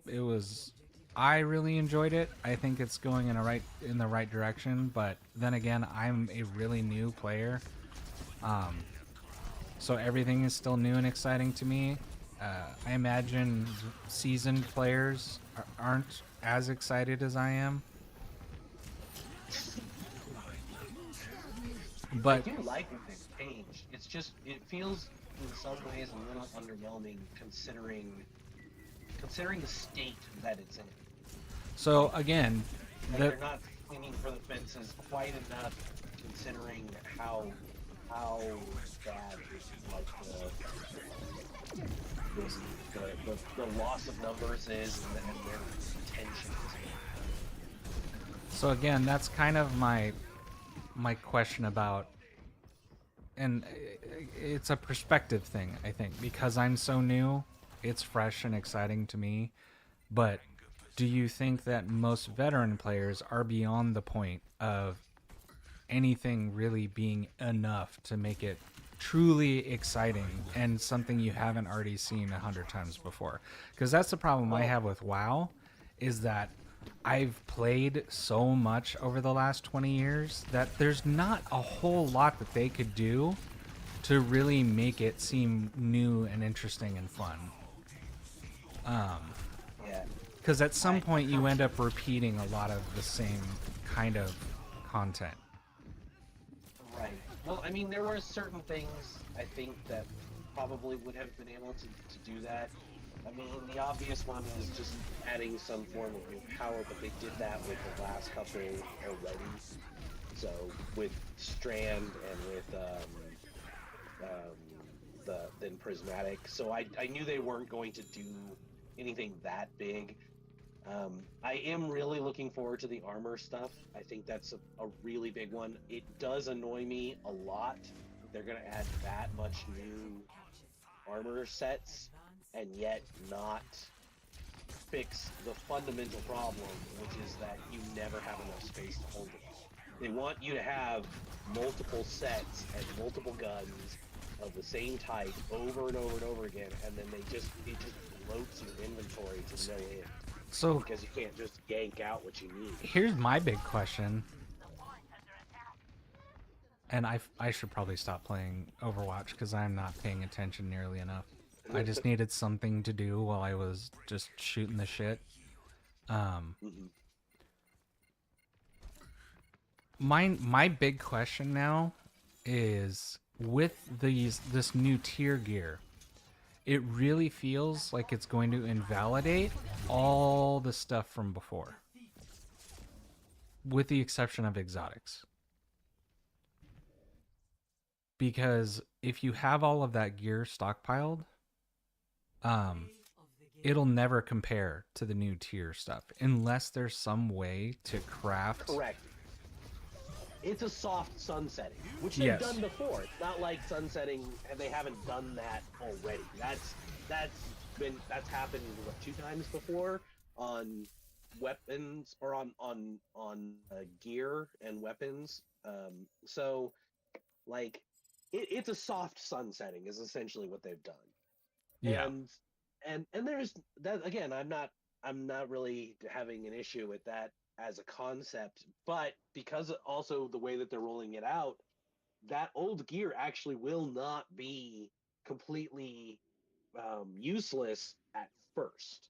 Correct. It will eventually, but not at first. And so you're still having to keep this insane amount of gear and weapons. And, you know, in my inventory, they gave us 100 new slots to go from 600 to 700 in this last major expansion, and I was through that 100 in a matter of weeks. Like it took me 3, maybe 4 weeks before I was already at the cap again. Excuse me. So because of the way that the way they add new content, you have to get like 4 or 5 different guns, then whittle those back down, and then you still end up with like 2 because you don't know if you need this particular type of you know item on it, you know, like power on each weapon or on which gear stats. You know, they really want you to constantly have multiples of everything so that you can tweak stuff and min-max it, and yet they don't give you a way to like hold all the stuff that they want you to keep. see, I think, yeah, that's my biggest problem with Destiny right now is I hate all of the fluff. There's far too much secondary nonsense that they put on their weapons. I mean, they're changing it with gear, which is great, but they really need to kind of condense the bloat on secondary stats when it comes to their weapons, because there's just so much, and 90% of it is completely useless when it comes to like season to season. You know what I mean? Like, right. And to your point, it's stupid to have to like hold on to something for however long in the chance that it might be useful down the road. Right, exactly. You're constantly having to go like, well, it's not any good in this build, but maybe one day I'll need it for this other one, because you can see where those possibilities lie in how they build out their mechanics. Yeah. And to some degree, they kind of made it better and worse with their your ability to craft. You could go in and not have to keep 10 of the same weapon anymore, because you could just make the one you need at any given time. Yeah. But you also stopped caring about nearly any other type of weapon. You just cared about getting the craftable that season, and don't worry about anything else because it doesn't matter. You just stick with your craftable weapon. You're going to be able to make what you want anyways, and so the chase stopped being nearly so important. What they need is something that's like a hybrid of the two, where if you manage to get a weapon with certain aspects on it together, you can always go back and get that particular one out of your inventory. You know? Or personally, I think they should make every weapon and get rid of them. craftable. I think once you Yeah. obtain the base gun, you should be able to go and craft. Well, then there's not really any chase in dungeons or in the raids to try and keep going back in to get the right roll, you know? And I think, well, see, that's where I think like the tiers could come into play. I guess that's the one downfall of looter shooters in general, is having to create a chore to keep players engaged. Right. Instead of creating like interesting content. It is distinctly the problem with that format. Yeah. You're always going to have that same issue, no matter what. I mean, it's true in Borderlands, it's true in Destiny, it's true in most of those types of things. You're constantly ending up with like multiples of stuff and just holding on to them and seeing if you need them later.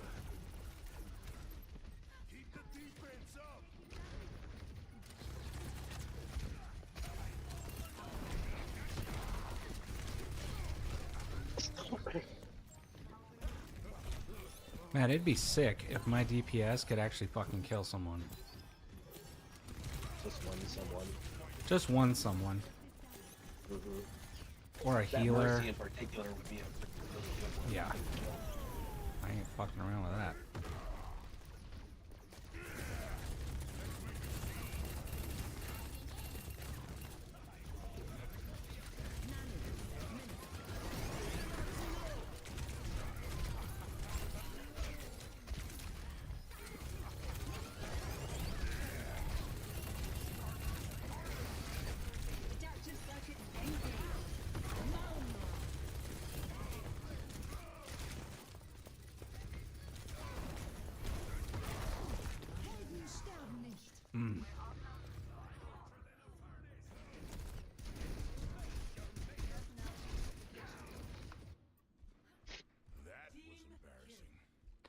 Yeah, with looter shooters, I've always found that sort of grind to be a problem where you're like, I'm looking for this one specific combination. Yeah. I don't even mind that. I just mind that if I've found the gun you want, you know, like that I wanted, that I'm looking for, but I don't currently need it, I should be able to get rid of that weapon and at some point just pull it back out of my inventory. You know? Yeah. Like, figure out a way to get that so that we're not constantly just having to like worry about what may be later and causing just a ridiculous amount of work.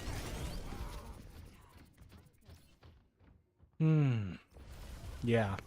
Yeah.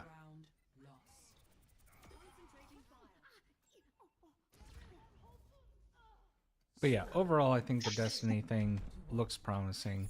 But again, I'm a newer player. I haven't seen all the tricks of the trade over the last 10 years, so it's hard for me to, I guess, I guess it's all subjective.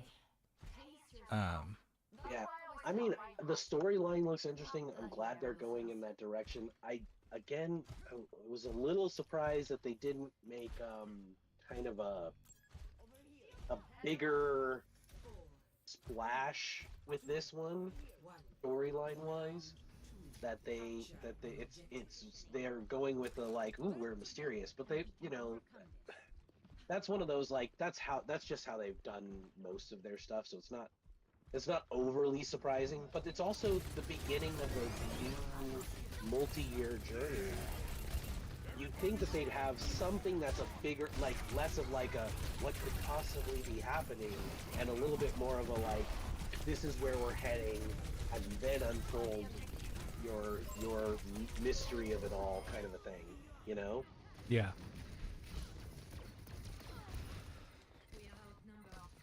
But then again, I mean, That it's Mercy is nearly impossible to kill. Yep. Yep, it took far too long.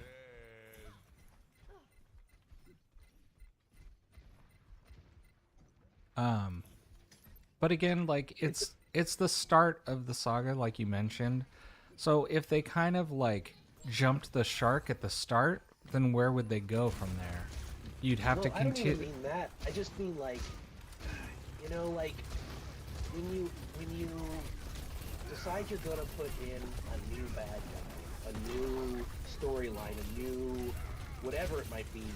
Usually, the way that you kind of do that is by showing like this is why they're so dangerous. Like Darth Vader enters and that's the bad guy, and that something big is happening here, and he is invincible as he walks through a hallway filled with laser fire.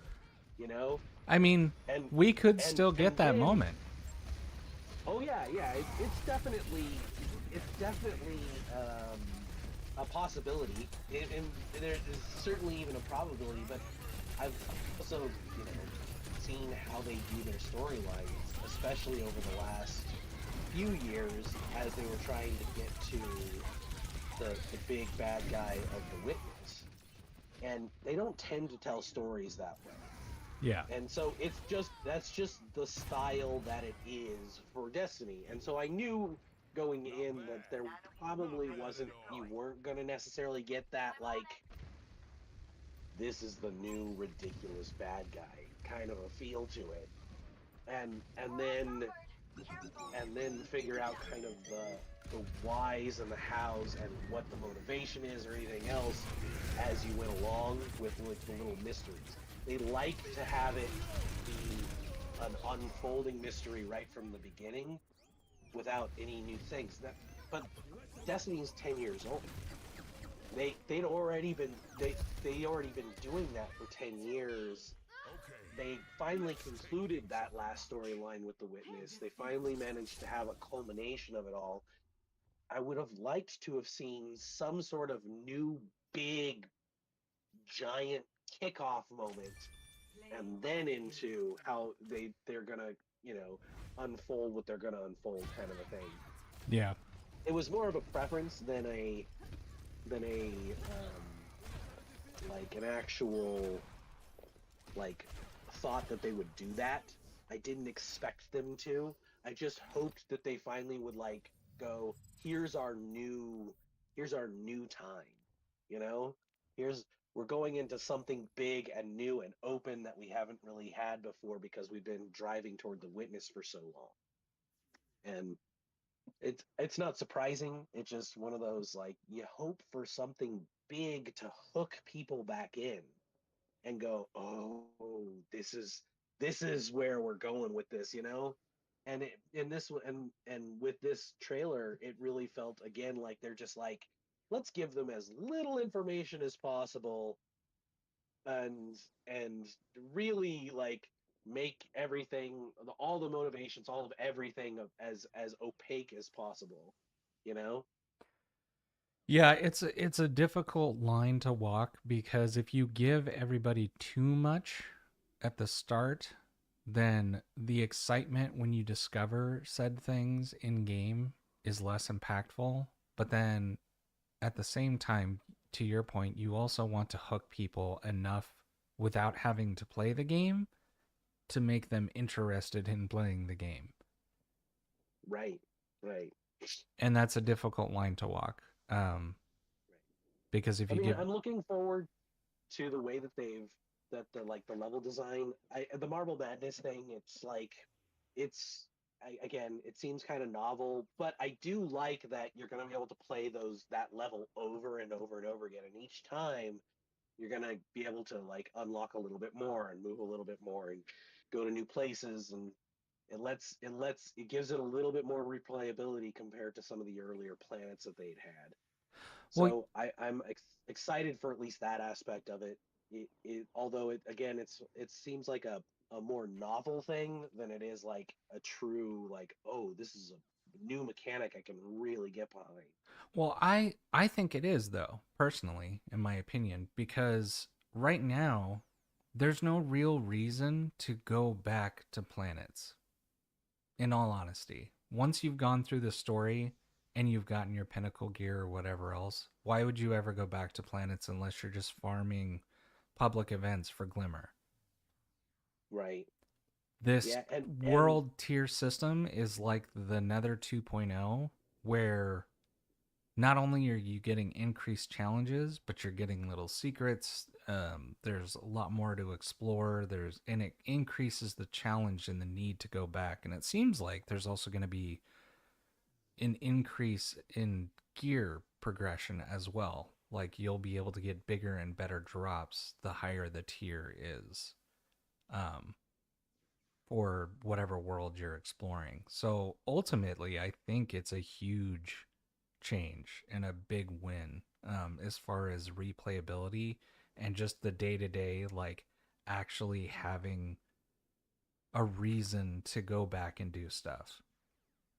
hmm Yeah, and I do really like that updated UI, the portal at the beginning. I think that's a better way to go. I did like the map as far as like it making you feel like you're exploring space, but it was a terrible system to try and figure out what you're actually going to do. You Yeah. know? Yeah. No, that's kind of what I was alluding to as well, where like I liked the map because it made you feel connected to the world somehow. There was a visualization of where you were, um that you just don't get from, like this kind of menu UI. However, to your point, and what I've experienced as a newer player is having to dig through every planet and go, wait a minute, which planet does that dungeon reside on? Yeah. Or what activity you're looking for, like having to remember which planet and which menu kind of a thing. It'll be nice to have it all in one place. Yeah. I'm glad that they have specifically like here's the stuff that you can do by yourself, and here's the stuff you can do in your fire team, and here's the stuff you can do in a raid team. That really like makes a difference to how if you've got 15 minutes to play, you can hop on by yourself and play, and you can target kind of what you want to do. Yeah, well, And instead of having to like worry about getting your raid team together just to do anything in the game, period. I also like the idea of having that additional progression system in PvP, because there are times where I'm like, it'd be cool to like get better at PvP and spend a bit more time in that, but the more you do, like light level really doesn't matter in there. So you don't get any really worthwhile gear or anything terribly exciting. So it is nice that you can kind of grind it out in there. So if you're like kind of done doing dungeons this week, I'd rather just play some Crucible or do Iron Banner, but you're still being rewarded appropriately, is nice. Right. It seems doubtful to me that they will change the fact that light level matters in PvP itself, because you have to level the playing field to some degree. I don't think it will, but what I mean is that, to their point, like you can get higher item level pieces out of there so that when you want to go do PvE content, you don't have to grind both. If you just want to do one thing, and because that's PvP. As it is, currently you have to grind the light level elsewhere and then go into PvP to get PvP gear. Correct. That is a little more targeted to the way you play in PvP. Yeah. And it really sucks because, like every part of the game should work with every other part of the game. Correct. Like you shouldn't have to like only go one place for one part of it, especially when it's like a progression side of things, and then go to the PvP just to like get some of that gear. Now, I mean, it'll still be separated to some degree in that respect, but at least you don't have like if you want to level up in PvP, go for it. Like yeah, makes perfect sense. I really want to dig into the stat changes quite a bit and see how that all plays out. Especially, man, I wonder how many bugs there are going to be when the new gear drops because of how much they're going to have to try to convert all of the stats from other gear and how that's going to affect builds. Excuse me. Yeah, they've done a little bit of a deep dive on that stuff before, so you can find out a lot about the way the new gear is going to work. Yeah. Because they've really gone into that one pretty well. Most of the players who follow it know essentially what's going to happen with the way that the armors are going to change. The big thing is that every single point will matter. It no longer is at the tens. Yes. So each point actually makes a difference. And once you get to 100 on a stat, that maxes out the base part of the stat, but there will be bonus parts of that stat afterwards. So like, a good example is it's no longer called it's the grenade is actually going to be called grenade now Instead of discipline. Instead of discipline. Yeah. And so grenade, it's going to be the first part is basically functions the same way it currently does, but then with the cooldown. And then the second part is that when you throw a grenade, you have the higher that number is at past 100, the higher chance you have of it basically giving you a free grenade right away. So it refunds your grenade immediately, but Yeah. it's a percentage chance up above that. And so every stat is going to be that way. The one thing they haven't really talked about is they said that they're going to change certain stats, and then they never really said how they were going to change them. So I'm really wondering what they're going to do with the dexterity essentially stat they've got in the game. Because the mobility stat. Yeah, because it only works for hunters. It does nothing for anyone else. And because of that, hunters always have to have gear that is completely useless and a stat that's completely useless in every other respect. Not only that, it doesn't work very well. Yeah. Like, supposedly it makes you faster, and it technically does. However, you still move slower than both the Warlock and the Titan with the way that they jump. So your actual movement never gets really any better or faster. And so, like, if you're gonna make a stat that's essentially that's useless for 2 out of the 3 characters, and just rework that stat. Yeah. Don't or completely get rid of it. Put it, make it so that there's only 5 stats or something along those lines, because it stops being reasonable to oh, I can jump a fraction of a percentage higher, and I move slightly faster in water. Oh boy, Whippy. As opposed to Titans, who their main stat, you just soak more damage. Something actually important. Yeah. Or you punch things harder. Right.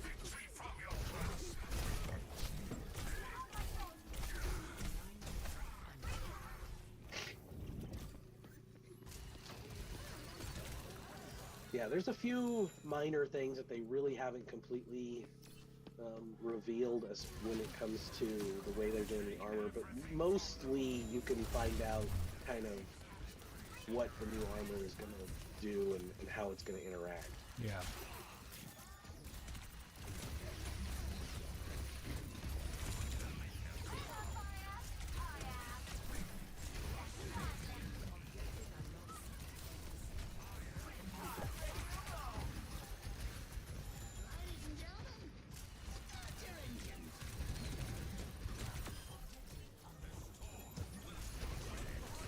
Man, things are actually going somewhat decently.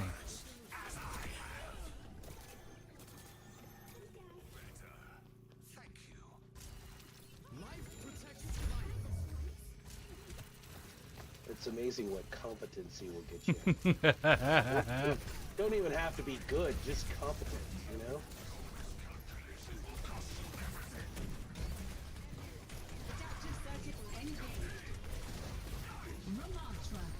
Oh, actually, that worked out very well for me.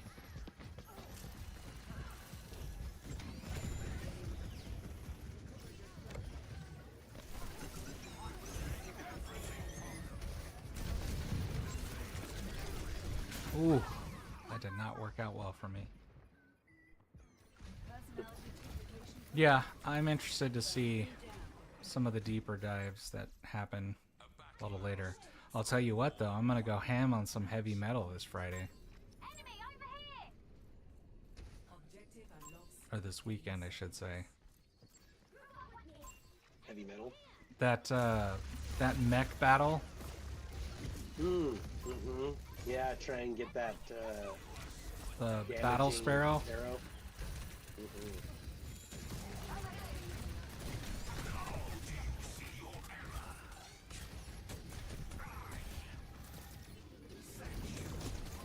Come on, game. Get in there. And now, somehow, my team forgot how to play. They all, like, hung way, way back.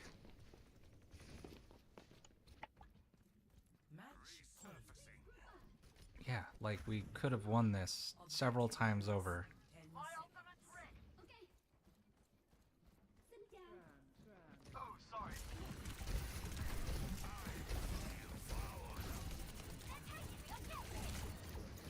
I hope that the new group finder stuff is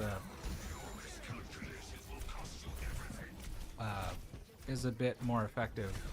So like we could potentially get a group together for what do you call it? A raid.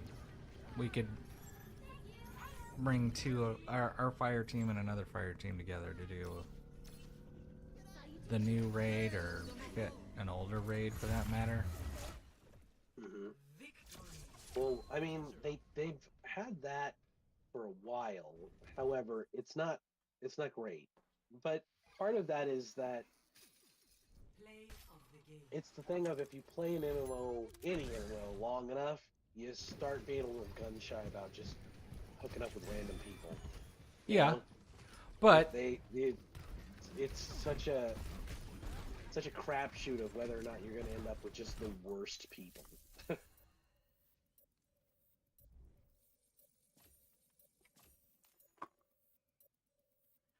Yeah, that's another difficult, like, a line to walk, because you could have a system where it shows the player's light level next to their name, and then if they've completed the activity before or not. But then you start getting into the realm of creating like elitism sort of a thing, where people that are just trying to start out and learn and want to experience the content don't get a chance to. Well, I mean, I remember even when I was still playing WoW, which is many, many, many years ago, I would have that issue all the time, where I was a pretty darn good tank. Like, not, I'm not going to be leading a raid by any stretch, but I was more than competent, but I couldn't get people to let me even join because my build wasn't exactly right, or my level wasn't exactly what they wanted, or whatever. My DPS numbers weren't where they said they needed to be, or whatever it might have been. They would figure out reasons not to let you join. That's why games like Final Fantasy XIV, it's banned. You can't use like DPS meters or any of that kind of shit, because they're trying to avoid creating that sort of elitist environment. Well, and the thing is like, maybe I wasn't exactly the way you wanted it to be in one respect, but it was a good tank. could hold the deep. I could hold, you know, the attention to myself. I could protect the people around me. I could keep myself alive. You know, but I wasn't exactly the right build, and that was enough for people to say, "Oh, you know what? We don't want you around." And it sucked. It just makes you stop trying to play that. Oh yeah, 100%. in-game content. It's even worse now in WoW as far as elitism. Well, I can't imagine things ever turn around once it starts. Once you start seeing people go like, oh, well, we're only looking for one particular build, no matter what. Like if you're not exactly tuned the way that that the top end players play, then we're not gonna have you in our team.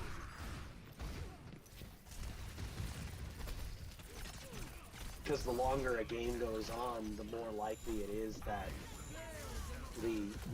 you've only got players that have been playing for 20 years or something. You know, that you rarely attract new players. You know, only when it first comes out, maybe the first 3-4 years. Yeah. I'm actually curious if this push to simplify things to Scotty's point, it is better now, because they did include a lot more casual stuff. And you really only need to min-max for like the highest tier content. And that's like, we're talking either super high-end Mythic Plus dungeons or like Mythic raids. But like, where are these little turds? They just wasted my ult. Come here, you little shit. Yeah, waste your ult. Well, and that feels like what they're trying to accomplish in Destiny is like adding more of that casual. Here's the stuff you can do by yourself. Here's the stuff you can do with a team of 3. Here's the stuff you can do with your team of 6 kind of things. Well, yeah, and that's what you need if you want to engage newer players and get like a new group of people. Because if everything is really only designed around the sweats, then yeah, you can't attract new players that way for sure.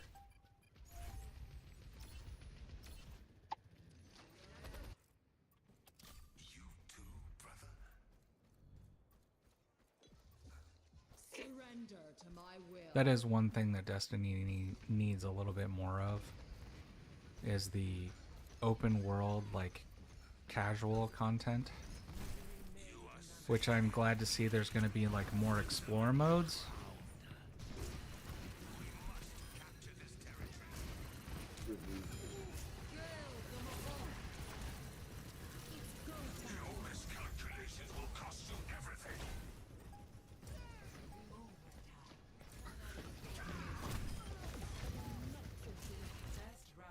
Yeah, I am cautiously optimistic about the changes they've made. I think that almost everything they've done, that they have changed and they've tried to accomplish, they've done a really good job of like making those things better than where they were before. It doesn't look like they've taken a step backwards in any of the stuff that they've done. Which is great. Not everything is as big of a swing as I would have liked to have seen with the state of the game, but at least it all looks like it's better than it was, you know? Yeah, even if it's incrementally so, at least it's a step forward instead of taking a step back. Right. Capture the objective. This is almost a victory. Yeah. Don't drop your guard. I'm excited. I'm especially, it's sad, but I'm more excited for Renegades now than I am for Edge of Fate. Because they got me with the Western. Like, it didn't have to be Star Wars themed. It could have just been, like, you know, Western themed, and I would have been incredibly happy. Me too. Well, I mean, that's why Star Wars works so well, though. Yeah, like, space it western. It didn't need to be Star Wars, you're right, but there's a reason why it works so well. That space western, it's such a good genre. That, like, Firefly, edge of known space, where there's really no law, you know? Yeah. That's a good setting. Well, and you have a Kinda great reminds chance me to of, make... like, Heinlein books and such. Yeah.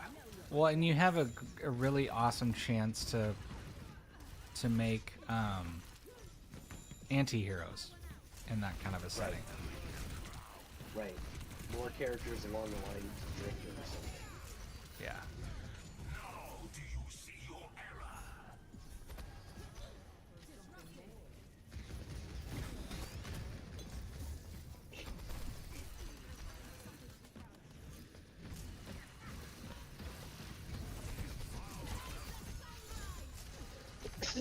Excuse me.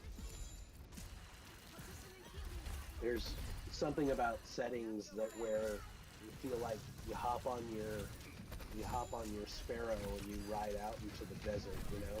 Yep. That's what I really want, is a really cool desert biome, because like we haven't had that. We've had plenty of snow, plenty of like jungle-esque or cityscapes, but we haven't had a truly good like desert, with the exception Well, of we that haven't had like one area in Prophecy. yeah, we haven't had a particularly good like cityscape in a while though. Yeah. I would really like to see like a dilapidated city that's in ruins, and you're having to navigate these like a city that's from the age of the golden age and the collapse.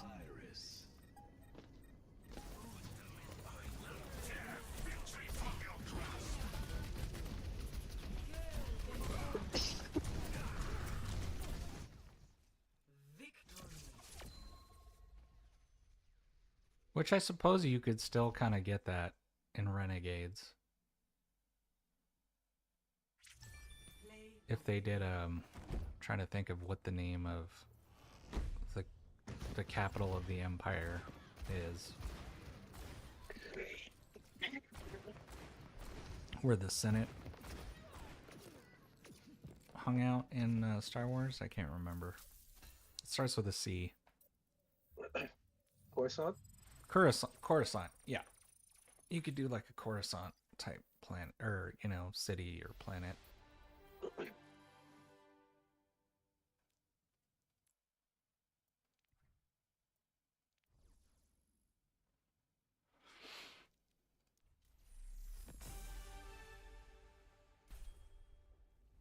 I'm actually really interested in what this new Griffin vehicle is going to be about, because they didn't say much other than it has offensive capabilities.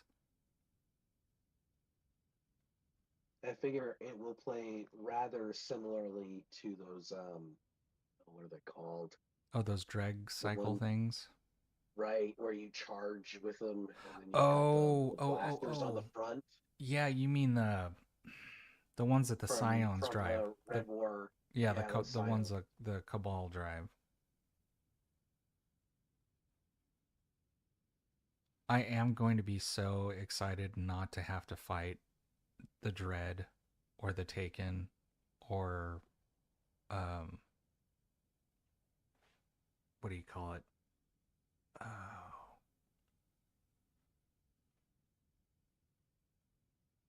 I've completely lost my train of thought. Basically, the darkness infused like Scions and stuff like that we fight in the pyramid. Mm-hmm. Oh, Scotty passed me lead. He invited me and then passed me lead. What a joker.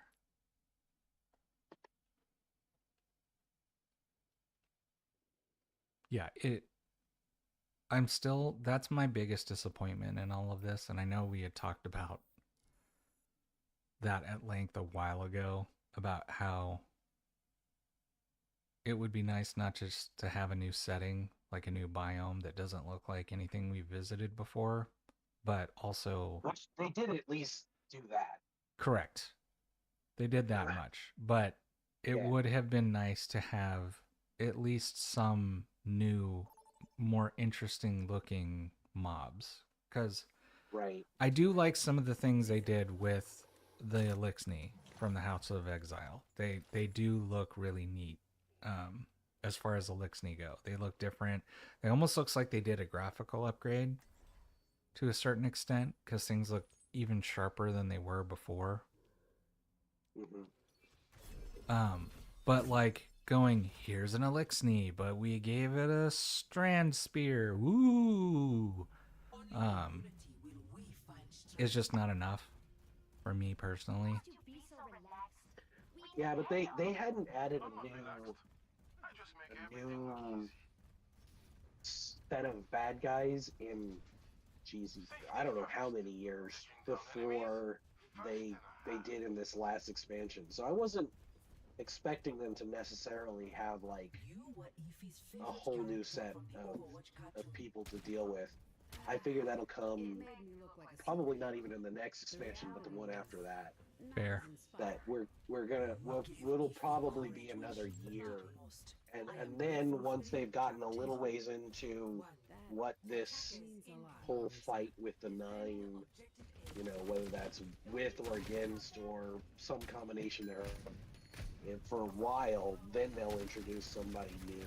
It's gonna take a while. I mean, because legitimately, I don't know when they added a new bad guy, any sort of new bad guys to the game before the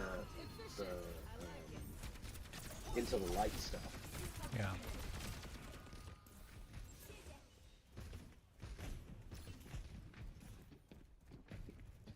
You were saying that there's not really any good reason to go back to planets before, and that's pretty true, although they do occasionally here and there give you reasons to go back.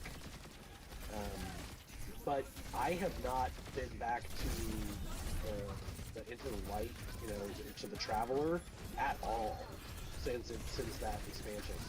Just none. There's no reason to go. I mean, the only time I went back there was to help you get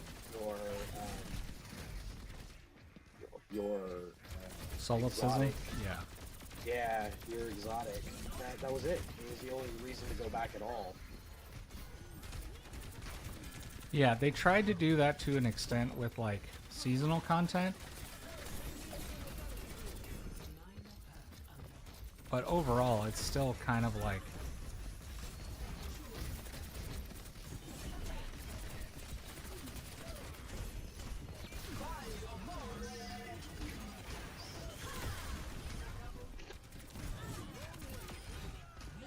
man, that Zenyatta was a dickhead on their team.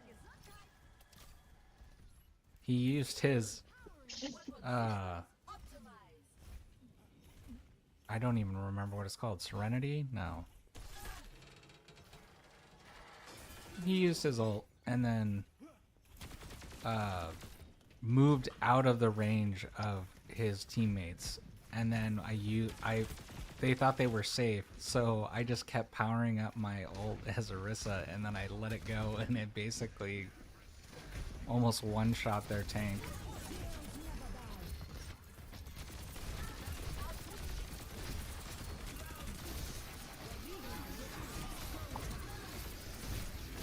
Damn it. Oh, that's rough. That's gonna be hard to come back from.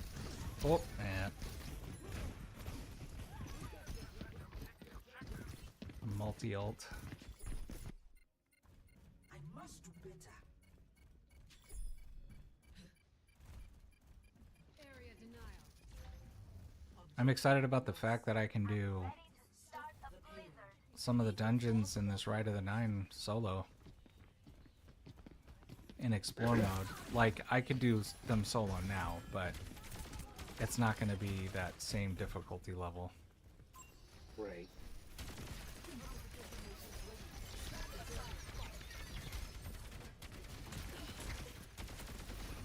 I was gonna say, most of those dungeons I can currently solo, so we could always tune in. Yeah.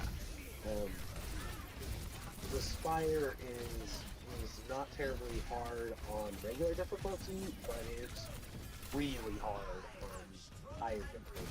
Yeah. That last boss is insane. Man, I can't believe I whipped that son of a bitch. There we go. Thank you, May.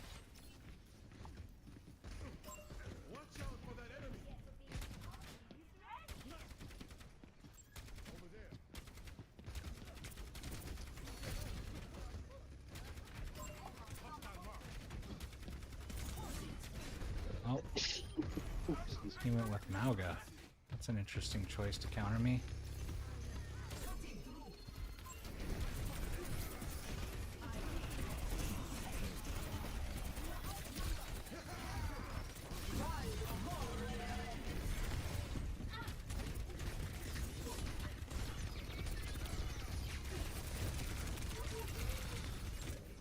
Damn.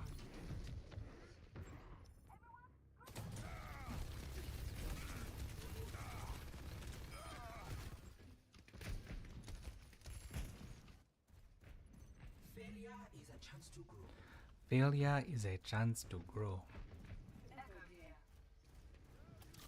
Alright, I guess I should probably take this now that they have a Mauga.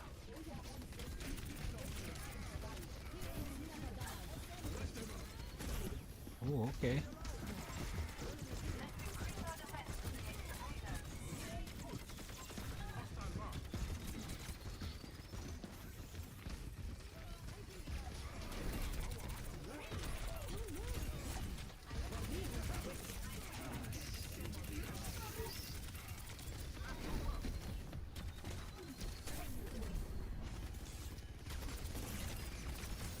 Take out that fucking Zen, please.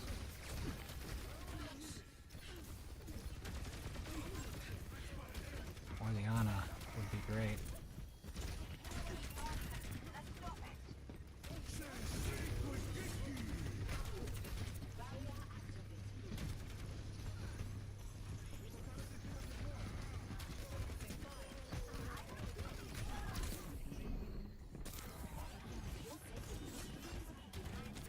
Not sure what I was aiming at there.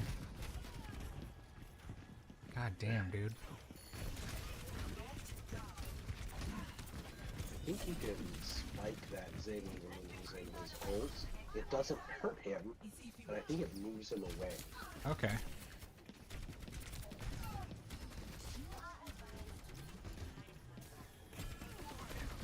You certainly can use your spin to do it, but that's not nearly as helpful. Well, I don't have my spin anymore because I took the... Oh, the shield. Yeah. I should have just booped him off the edge. I realize that now.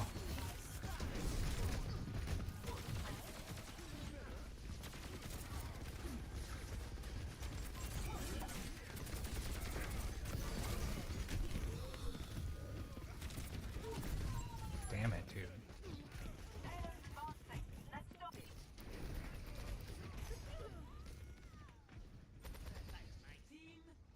Well, I'm going to hop out of chat. All right, bud. I enjoyed talking about Destiny, but I've got to get back to work. Yes, please. And not that I wasn't working this whole time, but Yeah. it's not nearly as efficient for sure. And yeah, I'm looking forward to a lot of it. I am looking forward to especially like the weird mini games and stuff that are coming up in the meantime. We got lots of time. It's not till July, so Yeah, exactly. Okay, well, I will talk to you later. I'm definitely going to be on for this evening. I have some plans in the early evening, like 6 p.m. or so, but I'll be on later. all right, sounds good. I haven't been staying up as late. Yeah, because you're sick. But we'll see how late I make it. Okay. Yeah, Talk to you later, man. Later, dude. Bye.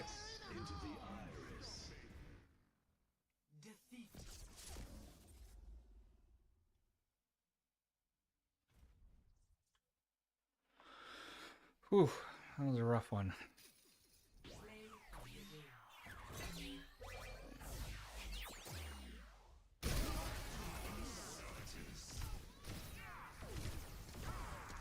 I love that skin. I want it so much.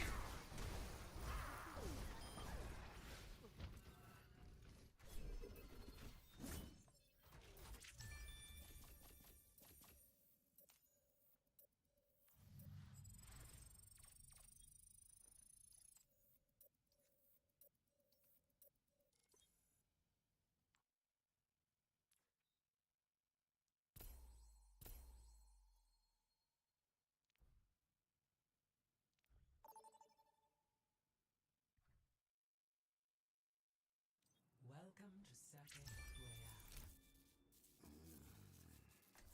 Royale. Man, I keep getting tank even though I chose all roles.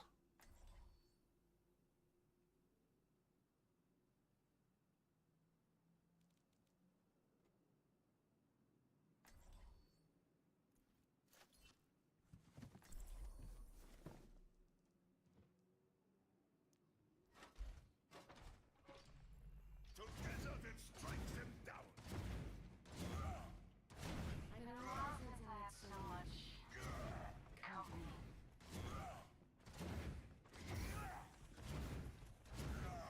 Push your limits. Nothing breaks that I can't melt.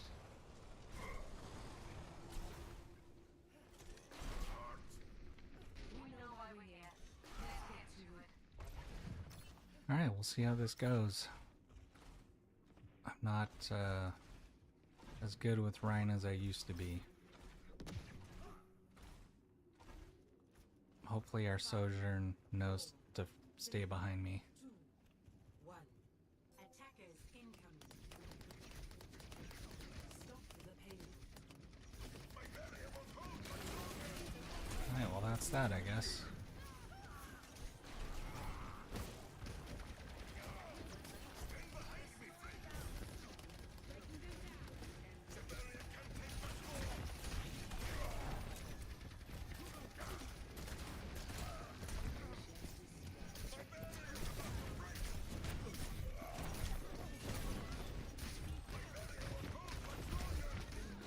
Oh.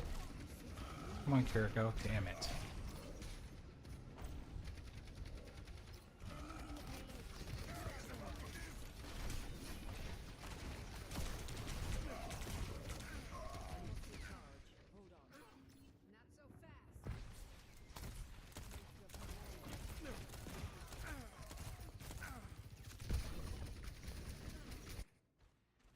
I'm not through just yet.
Somebody do something, for fuck's sake.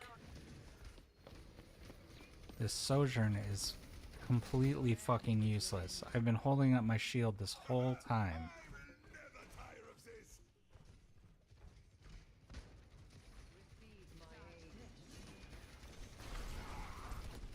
Like, look, come on. You are free from getting hit. Just fucking go to town. I'm not sure what you're expecting.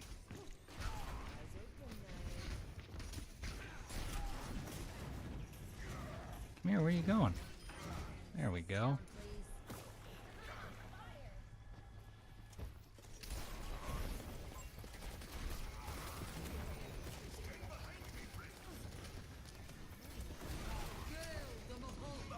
Damn it. Damn it.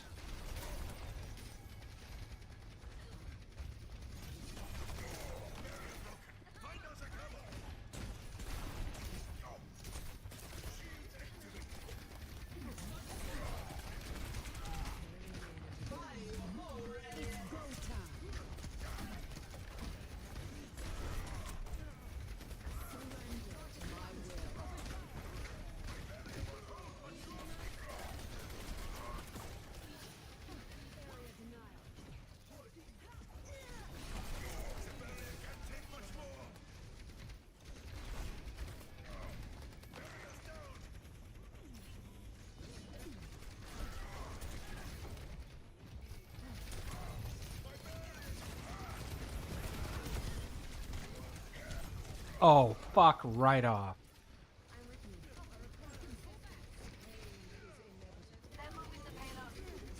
So dumb.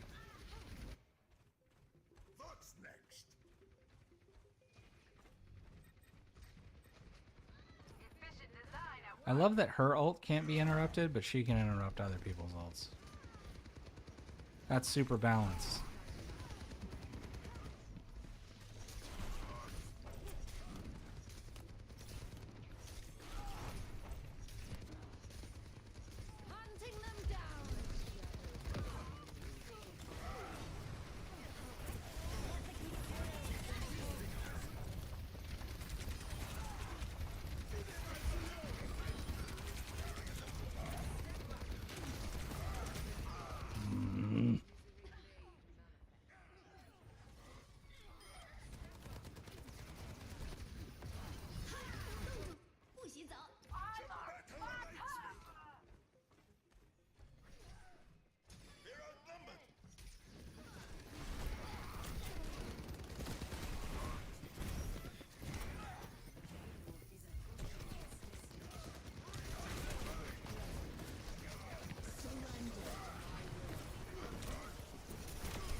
Oh, God damn it.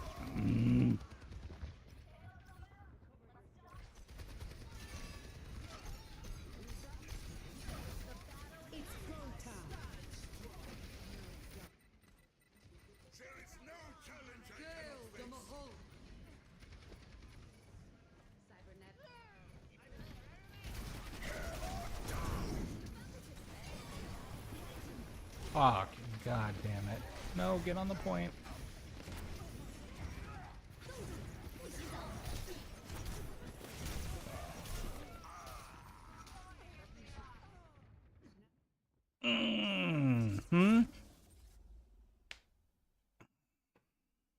right, that's it for me, I think. Thanks, y'all, for tuning in today.